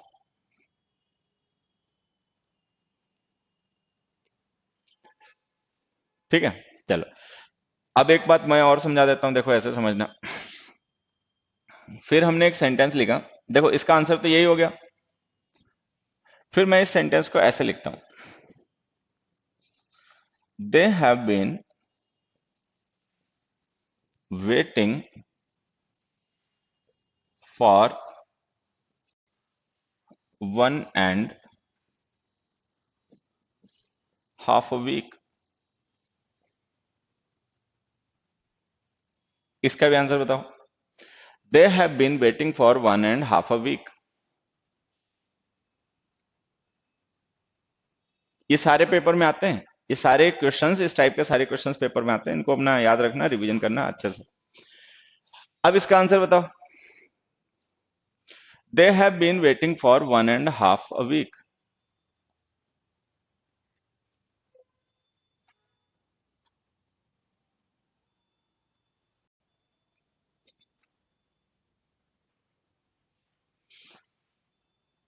अब देखो यहां पे समझना, पहली बात तो हाफ और 1.5 ये दो अलग अलग डिटर्मिनर हैं।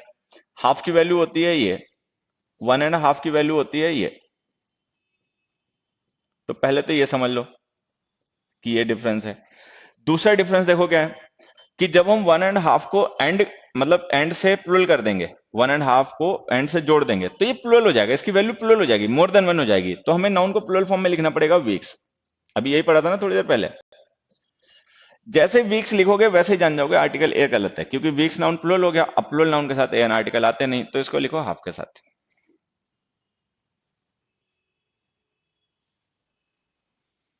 तो ये और ध्यान देना है कि हाफ, मैंने बताया हाफ, ऑल और बोथ को हम नाउन फ्रेजेज में सबसे पहले लिखते हैं, लेकिन हाफ और 1.5 में डिफरेंस है, हाफ 2.5 में डिफरेंस है। भाई हाफ होता है इतना, ठीक है, 2.5 होता है इतना, 3.5 होता है इतना, 4.5 होता है इतना, ठीक है। तो ये हमें ध्यान रखना है इस तरीके की बातों का, कि हाफ को यूज करना है नाउन फ्रेज से सबसे पहले, 1.5 को नहीं। अच्छा, दूसरी बात ये अपनी ध्यान ही रखना कि भाई 1 और हाफ को जब एंड से जोड़ दोगे तो ये नंबर प्लुरल बन जाएगा, तो इसके साथ जो भी नाउन लिखोगे वो प्लुरल फॉर्म में लिखोगे। तो जब नाउन प्लुरल फॉर्म में लिखोगे तो ए एन आर्टिकल तो उसका वैसे नहीं आ सकते, तो उन्हें पहले लिख देना, ठीक है। चलो ये भी हो गया। अब फोर्थ क्वेश्चन का आंसर बताओ। नहीं फोर्थ नहीं, थर्ड, थर्ड का आंसर बताओ बच्चा।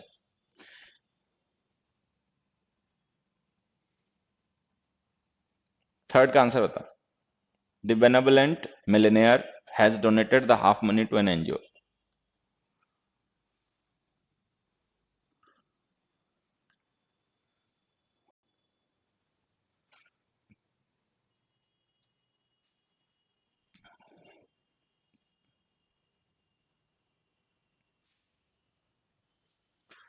हाँ बच्चे बिल्कुल ऐसे लिख सकते हैं, for 1 week and a half.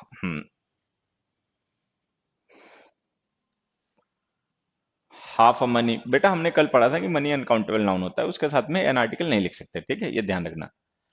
देखो अब मैं तुम्हें समझाता हूं, जैसे हमने लिख दिया द हाफ मनी, ठीक है, तो पहली बात तो मनी नाउन अनकाउंटेबल है, ये तो भूल ही जाओ लिखना। दूसरी बात, ये जो हमने द लिखा है ना, ये हम नाउन के साथ तब लिखते हैं किसी, जब वो नाउन डेफिनेट हो जाए, मतलब जब हम उसको डिफाइन कर लें विच वन। तो अगर हमने द हाफ मनी लिखा है ना, तो इसका मतलब हमने मनी के हाफ को डिफाइन कर लिया। लेकिन अब अपने आप सोचो, ऐसा पॉसिबल नहीं है।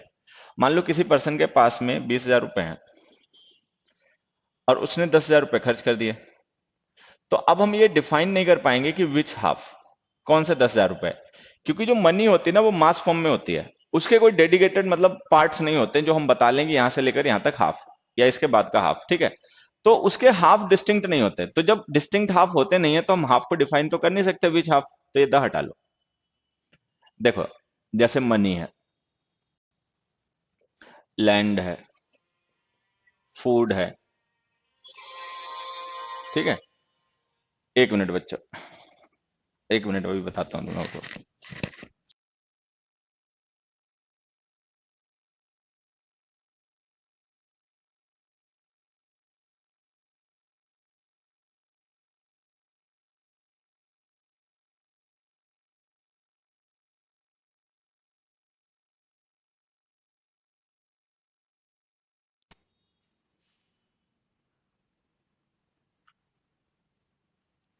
अब जैसे हमने लिखा मनी, लैंड, फूड एटसेट्रा, ये जो अनकाउंटेबल नाउन्स होते हैं ना, ये चूंकि सेग्रीगेटेड इनके पार्ट नहीं होते हैं, मतलब इनका हाफ डिस्टिंक्ट नहीं होता कि कहां से लेकर कहां तक, तो हम हाफ को डिफाइन नहीं कर सकते भाई, जब हमें पता ही नहीं कि हाफ है कहां से लेकर कहां तक, तो हम डिफाइन कैसे करेंगे। तो इनके साथ में द आर्टिकल में लिखा करो। हालांकि अब एक दूसरी चीज है, हम हाफ को तो डिफाइन नहीं कर सकते विच हाफ, लेकिन मनी को डिफाइन कर सकते हैं। मान लो किसी पर्सन को हमने पैसे दिए या उसकी जो अपनी इनकम है उसमें से आधे उसने खर्च कर लिए, तो हम मनी को डिफाइन कर सकते हैं। तो अगर मान लो मनी को डिफाइन करके लिखना है तो आप ऐसे लिख दो, हाफ ऑफ द मनी।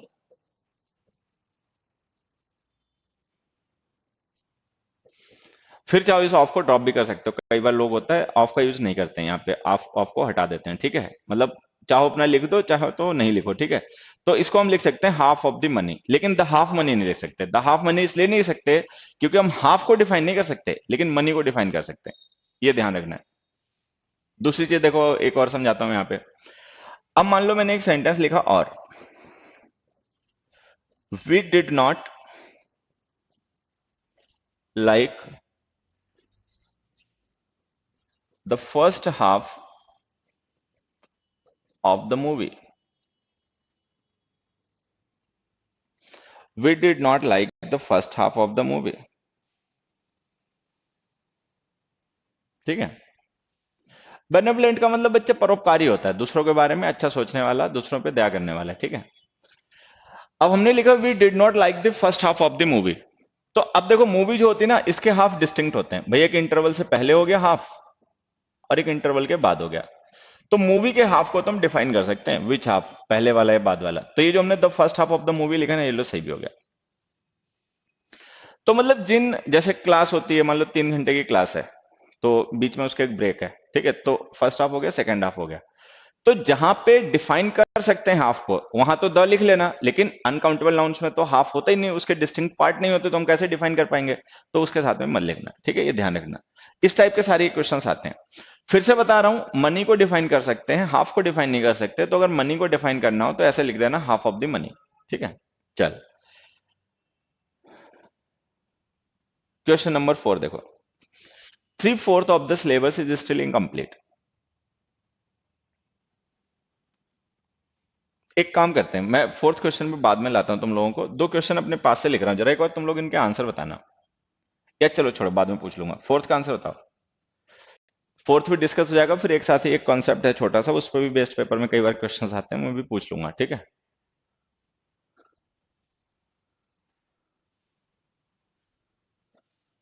बेटा द फर्स्ट जो होता है ना वो न्यूमरल होता है, द जो है वो फर्स्ट के साथ में लिखा है, फर्स्ट सेकंड थर्ड फोर्थ, ये मतलब ऑर्डिनल नंबर्स होते हैं, इनके साथ द लिखा जाता है।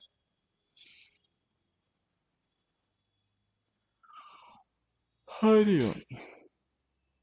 हाफ अ मंथ बिल्कुल हो सकता है बच्चे, 3/4, ठीक है, बढ़िया। हाफ ऑफ द मनी नहीं लिख सकते बेटा, अनकाउंटेबल नाउन के साथ नहीं लिखा जाता, अनकाउंटेबल नाउन के साथ में एन आर्टिकल नहीं लिखे जाते। अगर हाफ ऑफ द मनी लिख रहे हो तो इसका मतलब हाफ किसे रिप्रेजेंट कर रहा है, मनी को, मनी अनकाउंटेबल है। 3/4 ऑफ मूवी, 3/4, देखो मैं समझा देता हूँ। मूवी कहाँ लिखा पगले, इसमें, यहाँ सिलेबस लिखा, तेरे को मूवी पड़ी है, हाँ? यहाँ देखो,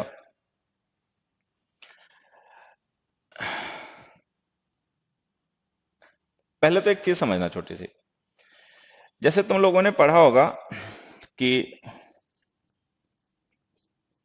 मिली और किलो, जैसे मिलीमीटर, किलोमीटर वगैरह वगैरह, तो इनकी वैल्यूज तो पता ही होंगी, बाकी मैं समझा देता हूँ। मिली का मतलब होता है 10⁻⁻³ ठीक है। किलो का मतलब होता है 10⁻3, ठीक है। मिली का मतलब होता है डिवाइडेड बाई 1000। किलो का मतलब होता है मल्टीप्लाइड बाई 1000। ये पता है सबको, ठीक है।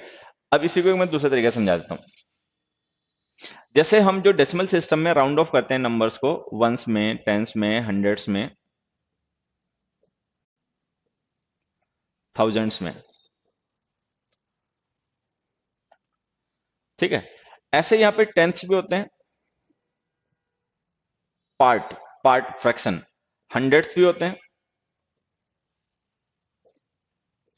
और थाउजेंड्स भी होते हैं।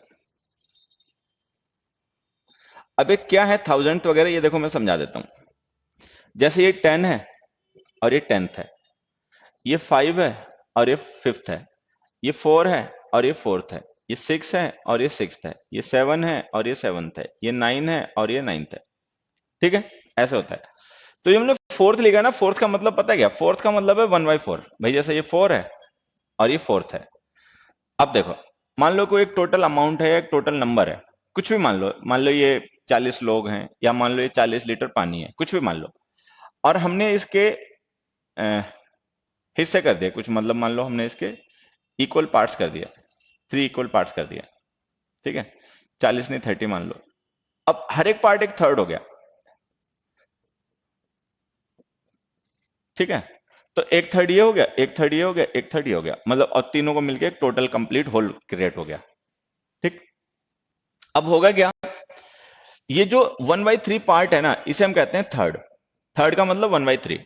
अब ये तीन ऐसे पार्ट हो गए 1/3 के, तो ये थ्री थर्ड हो गए, एक ही हो गया, एक ही हो गया, एक ही हो गया। अब मान लो अगर हम इनका डिस्ट्रीब्यूशन करें और किसी एक पर्सन को इनमें से दो हिस्से मिल जाएं, तो उसको मिले 2/3। अगर हम ऐसे लिख दें 2/3, तो ये गलत हो जाएगा। ये गलत क्यों हो गया? क्योंकि जैसे अगर हम 2 ट्री लिखेंगे गलत हो जाएगा, ट्रीज लिखना पड़ेगा भाई, 2 नंबर प्लूरल होता है ना, तो नॉन प्लूरल फॉर्म में लिखना पड़ेगा, तो वैसे हमें इसको लिखना पड़ेगा 2/3। अच्छा, जो बचा रह गया वो क्या है? बचा रह गया 1/3। अच्छा, इसका मतलब क्या निकला? थर्ड का मतलब 1/3 होता है, तो 2/3 का मतलब हो गया 2/3। 1/3 का मतलब 1/3 होता है, तो 1/3 का मतलब हो गया 1/3। तो ये हमें ऐसे लिखना है। अब जो मैं तुम्हें समझाना चाह रहा हूं यहां पर वो ये है कि अगर हम कभी किसी फ्रैक्शन को वर्ड्स में लिखें और उस फ्रैक्शन का न्यूमरेटर प्लूरल हो, तो उसको प्लूरल फॉर्म में लिखना है। जैसे कि ये 2/3 है और ये 1/3 है, ये 3/4 है। ठीक है, ये 1/4 है, ये 3/5 है, ये 1/5 है, ये 9/10 है, ये 1/10 है। तो अगर किसी फ्रैक्शन को हम वर्ड्स में लिखें और उस फ्रैक्शन का न्यूमरेटर प्लूरल हो, ठीक है, तो उसको वर्ड्स में जब लिखोगे तो प्लूरल फॉर्म में लिखना, तो ये है। तो जैसे हमने ये 3/4 लिखा ना, ये हमने गलत लिख रखा है, क्योंकि अगर 3/4 हो जाएंगे ना, तो 3 का मतलब है मोर देन 1, तो हमें इसको प्लूरल फॉर्म में लिखना पड़ेगा फोर्स।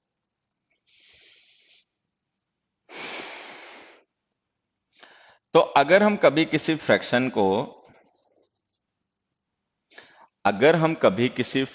को वर्ड्स में लिखें और उस फ्रैक्शन का न्यूमरेटर, न्यूमरेटर समझते हो हिंदी में न्यूमरेटर को क्या कहते हैं?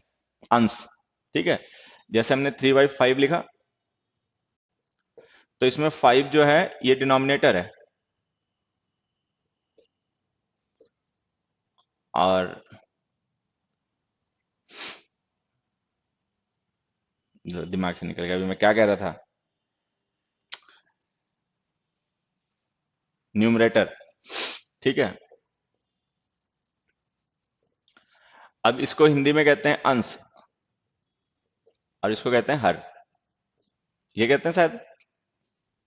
ठीक है, तो अगर हम कभी किसी फ्रैक्शन को वर्ड्स में लिखें और उस फ्रैक्शन का न्यूमरेटर प्लूरल हो, तो उसको वर्ड्स में प्लूरल फॉर्म में लिखना। ठीक है, अगर न्यूमरेटर सिंगुलर हो तो सिंगुलर फॉर्म में लिखना, ये ध्यान रखना है। ठीक है, तो ये हो गया 3/4। बढ़िया, बहुत अच्छी बात। हालांकि इस क्वेश्चन फोर्थ को भी हम थोड़ा सा और भी डिटेल में डिस्कस करेंगे, लेकिन उससे पहले एक बार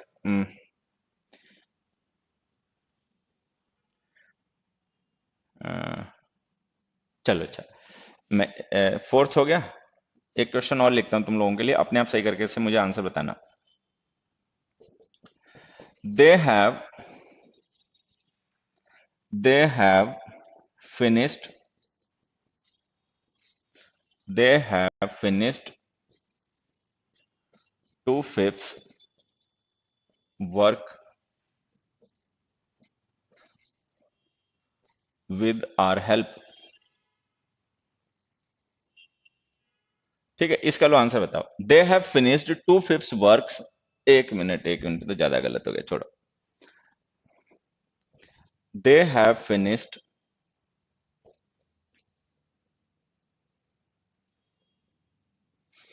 2/5 वर्क विद आवर हेल्प। चलो आंसर बताओ। ये क्वेश्चन हमने लिखा सामने, इसका आंसर बताओ एक बार। बेटा कोई नहीं, दोबारा देखोगे ना तो समझ में आ जाएगा, तो क्लियर हो जाएगा। अभी थोड़ा सा कंफ्यूज हो गए तो कोई बात नहीं।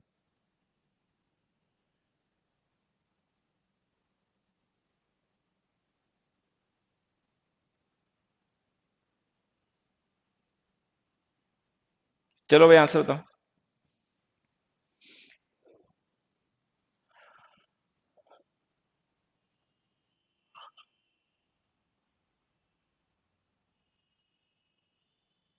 डन। बढ़िया आंसर बता रहे हो तुम लोग। अब देखो मैं समझाता हूं इसमें है क्या। जैसे हमने हैव फिनिश्ड वर्ब लिखी है, they have finished, what have they finished, work. तो वर्क हो गया हमारा main noun object. How much work ये बताने के लिए हमने लिख दिया 2/5। तो ये जो 2/5 फ्रेज हमने लिखी ना, ये मेन वर्ड नहीं है, ये है मॉडिफायर। अब ये मॉडिफायर है तो हम इसे प्लुरल फॉर्म में नहीं लिख सकते, अब लिखो इसे 2/5, 2/5 वर्क। ठीक है, they have finished 2/5 work with our help, ऐसे लिखो। अब फिर से मैं देखो एक बार समझा देता हूं। यहाँ पे 2/5 मॉडिफायर है, मेन वर्ड है वर्क, और इसको मॉडिफाई कर रहा है तो हम इसे प्लुरल फॉर्म में नहीं लिख पाएंगे। ठीक। अच्छा, अगर फिफ्थ लिखना है तो फिर इसे ऐसे लिखो, 2/5 ऑफ द वर्क।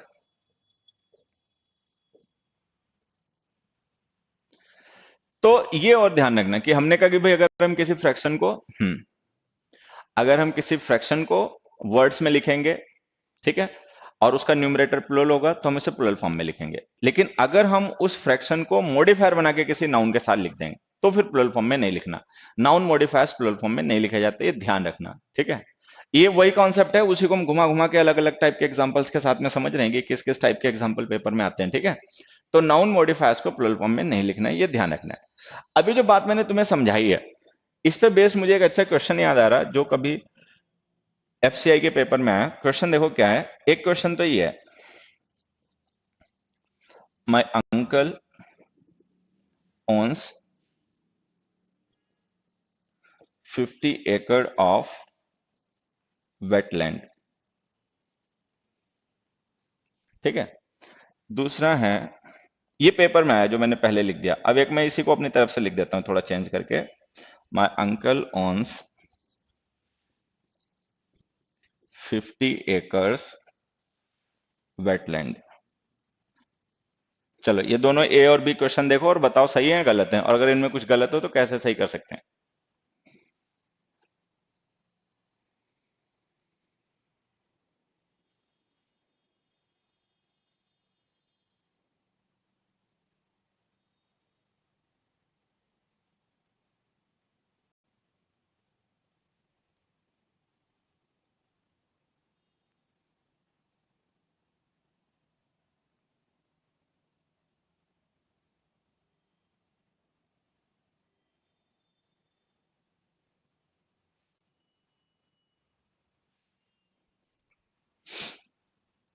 सही है, बढ़िया।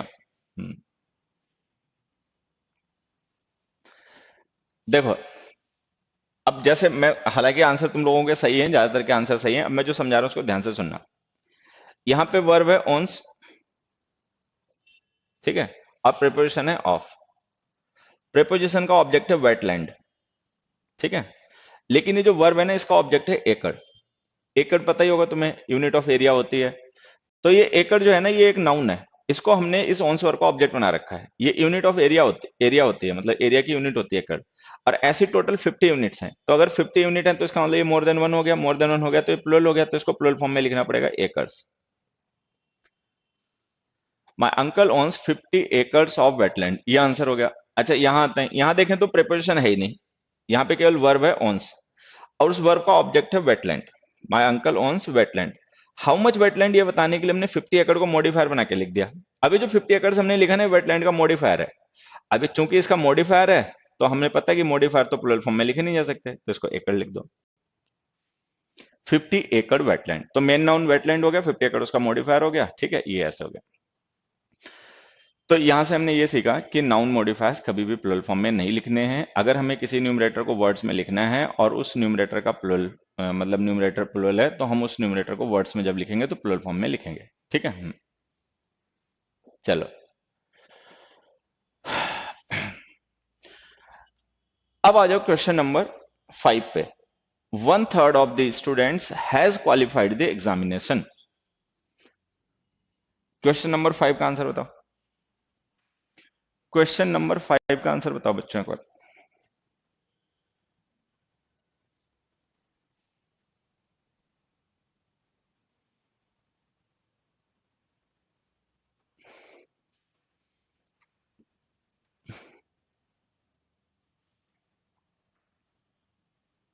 लास्ट क्लास देख में नहीं पाए? अब तो बच्चे वो आपके पास्ट क्लासेस में चली जाती है ना। देखो, जो लाइव क्लास होती है, जब ये ओवर आपके खत्म हो जाती है ना लाइव क्लास, तो ये आपकी पास्ट क्लासेस में चली जाती है। आप पास्ट क्लासेस में जाके इसे देख सकते हो। ठीक है, आपके कोर्स में होगा ना पास्ट क्लासेस, अपकमिंग क्लासेस। तो ये जो लाइव क्लास खत्म हो जाती है ना, ये आपकी पास्ट क्लासेस में चली जाती है, वहां से जाके देख सकते हो।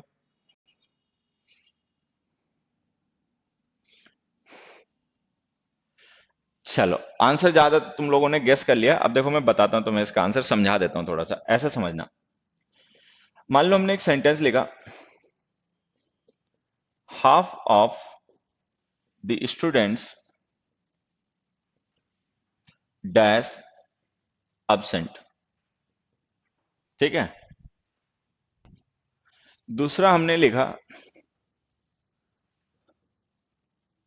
Half of the class dash absent।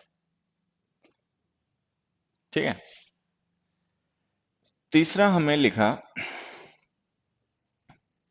One of the students dash absent।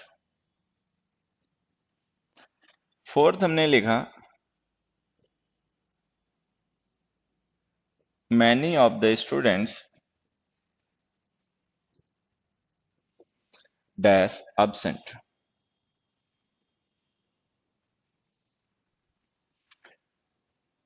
Okay, now see, ये ऑफ प्रिपरेशन है, इसको ऐसा समझना जैसे मैं समझा रहा हूं। ऑफ प्रिपरेशन है और ये स्टूडेंट्स इस प्रिपरेशन का ऑब्जेक्ट है।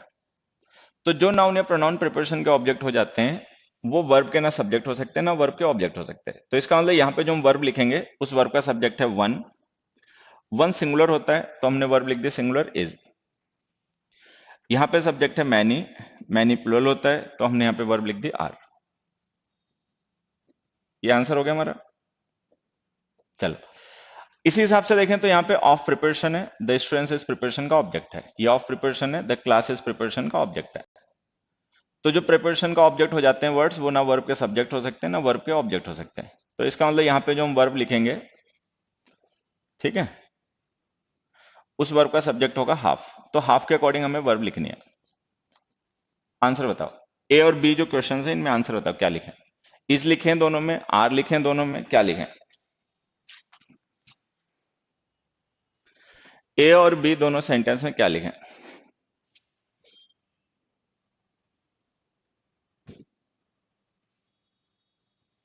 बेटा मिल जाएगा पास्ट क्लासेस में। ये जैसे कल नाउन लेक्चर 1 था, नाउन लेक्चर 2 था, वो पास्ट क्लासेस में आप एक्सेस करोगे, मिल जाएंगे। ठीक है, हाँ। अब पता है, देखो आंसर क्या है, इसमें आएगा आर और इसमें आएगा इज। अब हमें यह समझना है कि जब दोनों जगह हमारा सब्जेक्ट सेम है, हाफ यहां भी है यहां भी है, तो ये वर्ब क्यों चेंज हो गई?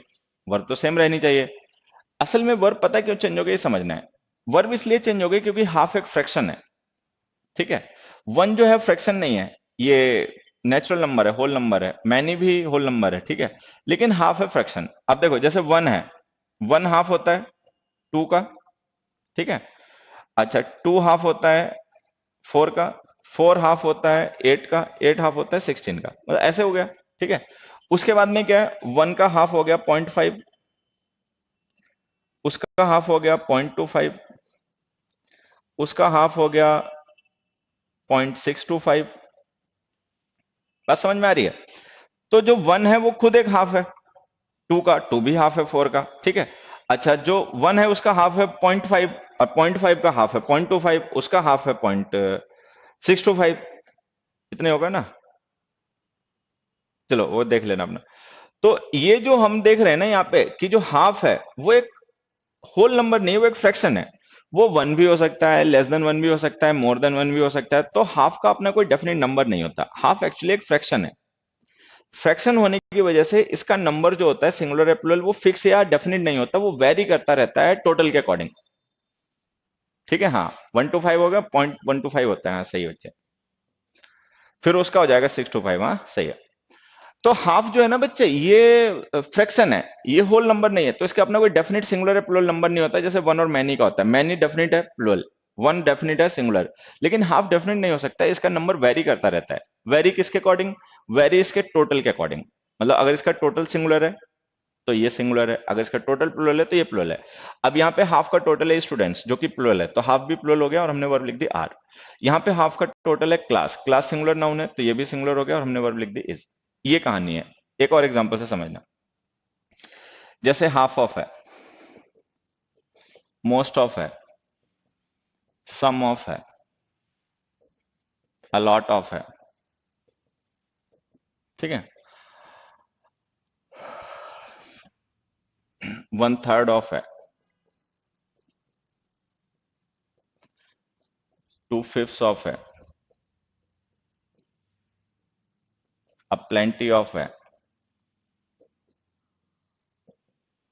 ठीक है, 10% ऑफ है, एटसेट्रा। ये सब फ्रैक्शंस हैं बच्चे, ये सब फ्रैक्शंस हैं।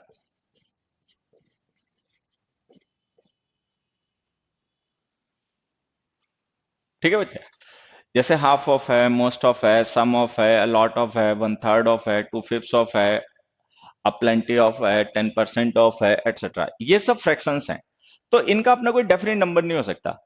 ठीक है, इनका नंबर वेरी करता रहता है इनके टोटल के अकॉर्डिंग। अगर इनका टोटल प्लुरल होगा तो ये प्लुरल है, अगर इनका टोटल सिंगुलर होगा तो ये सिंगुलर है। तो इनके अकॉर्डिंग हम वर्ब नहीं लिख सकते, वर्ब डिपेंड करेगी टोटल पे। ठीक है, क्योंकि उसी से इनका नंबर डिसाइड होगा। अब प्लेंटी ऑफ, हाँ लिख दिया ना बच्चा, ये लिखा प्लेंटी ऑफ।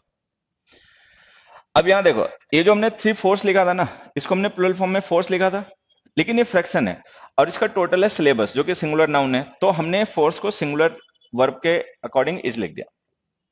लेकिन यहाँ पे जो हमने वन थर्ड लिखा ना, इसका टोटल है स्टूडेंट्स, स्टूडेंट्स प्लुरल नाउन है तो वन थर्ड भी प्लुरल हो गया और हमने वर्ब लिखनी पड़ेगी यहाँ पे हैव। ये आंसर है। हाँ, तो इसको लिखना पड़ेगा one third of the students have qualified the examination. तो ये जो वर्ड्स हैं इनका ध्यान रखना, ये जो फ्रैक्शंस होती हैं इनका अपना कोई डेफिनेट सिंगुलर या प्लुरल नंबर नहीं होता, इनका नंबर वेरी करता रहता है इनके टोटल के अकॉर्डिंग। ठीक है, अगर इनका टोटल सिंगुलर तो ये सिंगुलर, अगर इनका टोटल प्लुरल तो ये प्लुरल। एक सेंटेंस और लिख रहा हूं, उसके बाद समझना। देखो, जैसे हमने लिखा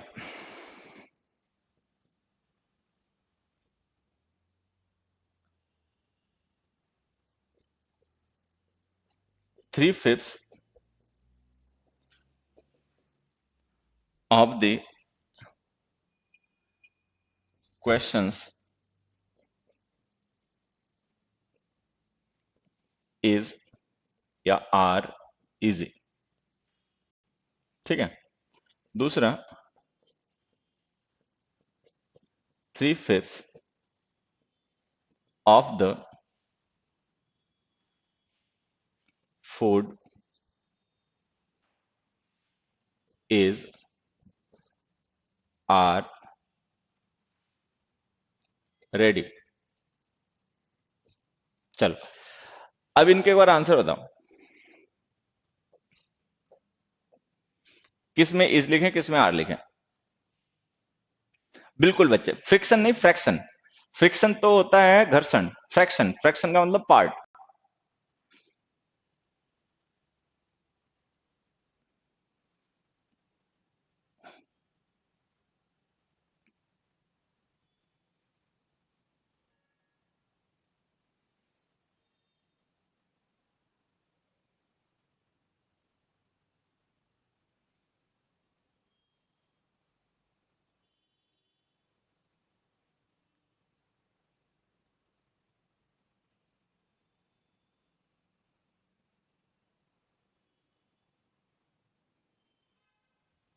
ठीक है, आ गया समझ में? चलो बढ़िया।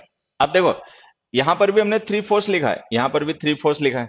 ठीक है, लेकिन यहाँ पे चूंकि थ्री फोर्स फ्रैक्शन है, इसका अपना कोई डेफिनेट सिंगुलर प्लुरल नंबर होता नहीं है, तो इनका नंबर डिसाइड होगा टोटल से। अब यहाँ पे टोटल है क्वेश्चंस, क्वेश्चन से प्लुरल, तो थ्री फिफ्थ प्लुरल हो गया, तो आर सही हो गया, इस गलत हो गया। ठीक है, यहाँ पे थ्री फिफ्थ के बाद हमने लिखा था फूड, फूड अनकाउंटेबल है तो थ्री फिफ्थ भी अनकाउंटेबल हो गया, तो अनकाउंटेबल हो जाने की वजह से सिंगुलर रह जाएगा, प्लुरल नहीं हो पाएगा, तो यहाँ पे इस सही हो गया, आर गलत हो गया। तो ये है, दोनों में आर नहीं आएगा पगले, एक में फूड लिखा है, फूड अनकाउंटेबल होता है। ठीक है, तो सेकंड में आएगा 3/5 of the food is ready, और फर्स्ट में आएगा 3/5 of the questions are easy. ठीक है, तो फ्रैक्शंस के साथ जो उनका नंबर होता है वो वेरी करता है, वेरिएबल नंबर होता है, वो डिपेंड करता है टोटल पे। ठीक है, ये ध्यान रखना।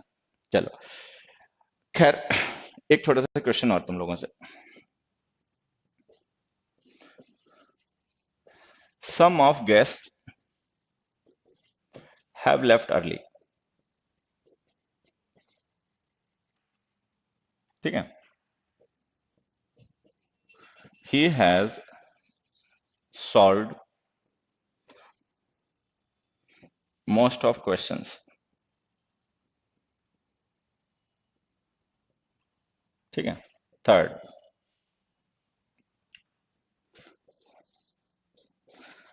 half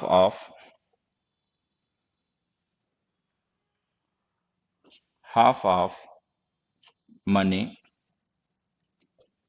is missing।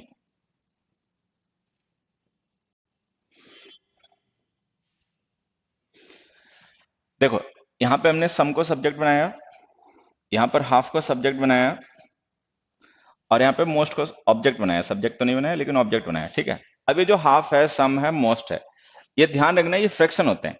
Some fraction है, सम का मतलब पार्ट, मोस्ट भी फ्रैक्शन है, हाफ भी फ्रैक्शन है। अब ये बताइए सेंटेंसेस सही है गलत है? ये सेंटेंसेस सही है गलत है, बस ये बता दो, और उसके बाद हम लोग चलें। आज का बस इतना ही।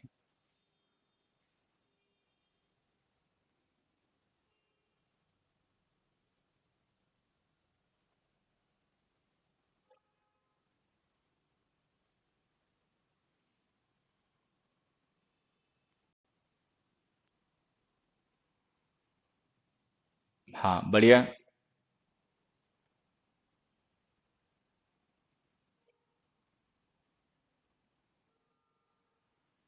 मैसेज आ रहे हैं बेटा, अभिषेक मैसेज आ रहे हैं, चिंता मत करो। अब ये सारे गलत हैं। अब यहाँ पे देखो, समझना क्या है, जैसे हमने सम को पार्ट है सम किसी चीज का, हम सब्जेक्ट बना दिया। मोस्ट पार्ट है किसी का, ऑब्जेक्ट बना दिया। हाफ पार्ट है किसी का, हमने इसको ऑब्जेक्ट बना दिया। ठीक है, सब्जेक्ट बना दिया। अगर हम किसी चीज के पार्ट को सब्जेक्ट या ऑब्जेक्ट बना के सेंटेंस में यूज करें, तो वो चीज क्या है वो हमेशा हमें डेफिनेट होगी। तो उसके साथ द आर्टिकल लिखा करो।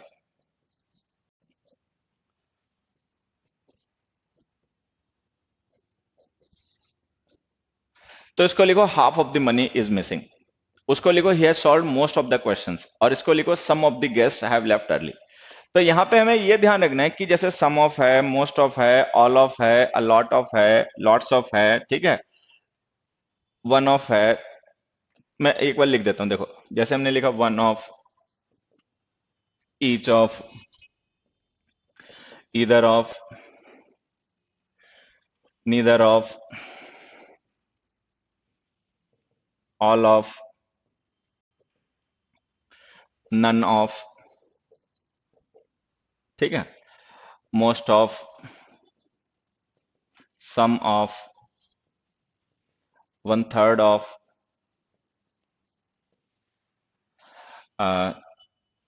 2/5 ऑफ, एटसेट्रा। तो ये जो वर्ड्स किसी चीज के पार्ट को या उसके फ्रैक्शन को रेफर करते हैं, अगर हम इनको कभी भी लिखें तो इनके बाद में द आर्टिकल लिखा करो। इनके बाद में द आर्टिकल जरूर लिखा करो। ये कॉमन सेंस की बात है कि अगर हम किसी चीज के पार्ट को सेंटेंस में सब्जेक्ट ऑब्जेक्ट बना के लिख रहे हैं, तो वो चीज क्या है वो पहले हमें डेफिनेट होगी, तभी हम उसके पार्ट को सब्जेक्ट ऑब्जेक्ट बना के लिख पाएंगे, अदरवाइज ऐसे कोई नहीं लिख पाएगा। तो ये अपना अलग से ध्यान रखना। None of the boys, each of the cars, most of the syllabus, ठीक है, नीदर ऑफ द टीम्स, ऐसे। तो ये लास्ट क्वेश्चन, ये सारे पेपर में क्वेश्चंस आते हैं, मैं फिर से समझा देता हूं। आज की क्लास हमारी सबसे इंपॉर्टेंट क्लास थी वैसे अभी तक जो हमने पढ़ा है उसमें से। ठीक, तो इसको अपना बढ़िया से रिवाइज करना। हम्म, विक्रम बेटा तुम कुट जाओगे मेरे से लग रहा है, जब मैं बार बार कह रहा हूं कि हाफ के साथ ए तब लिखो जब वो किसी काउंटेबल नाउन का पार्ट हो। मनी अनकाउंटेबल होती है, एक ही बात 4 बार क्यों मेरे से चिल्लवा रहे हो शाम के टाइम? ठीक है, तो फिर से बता देता हूं, अगर हम ये वर्ड्स जो किसी चीज के पार्ट को या उसके फ्रैक्शन को रेफर करते हैं सेंटेंस में यूज करें, तो ऑफ के बाद में जो नाउन लिखते हो वो हमेशा डेफिनेट होता है, तभी हम उसके पार्ट को सेंटेंस में सब्जेक्ट ऑब्जेक्ट बना के लिख सकते हैं। तो उसके साथ में द लिखा करो। ठीक है, अब चलो बढ़िया से अपना रिवीजन करना, प्रैक्टिस करना, कल मिलते हैं, आज के लिए टाइम हो गया। एलीट कोर्स का आएगा आएगा तो बता देंगे। ठीक है। बहुत सारे डाउट क्लियर हो गए, चलो बढ़िया, मेहनत कर, रिवीजन करते रहना और थोड़ा सा सोचा करो, सोचने की आदत डालो। मैं अगर तुम्हारी सोचने की आदत डलवा पाया तो फिर मुझे पढ़ाना आता है। ठीक है, तो आज के लिए सभी को bye, thanks everybody, good night, मिलते हैं फिर कल की क्लास में।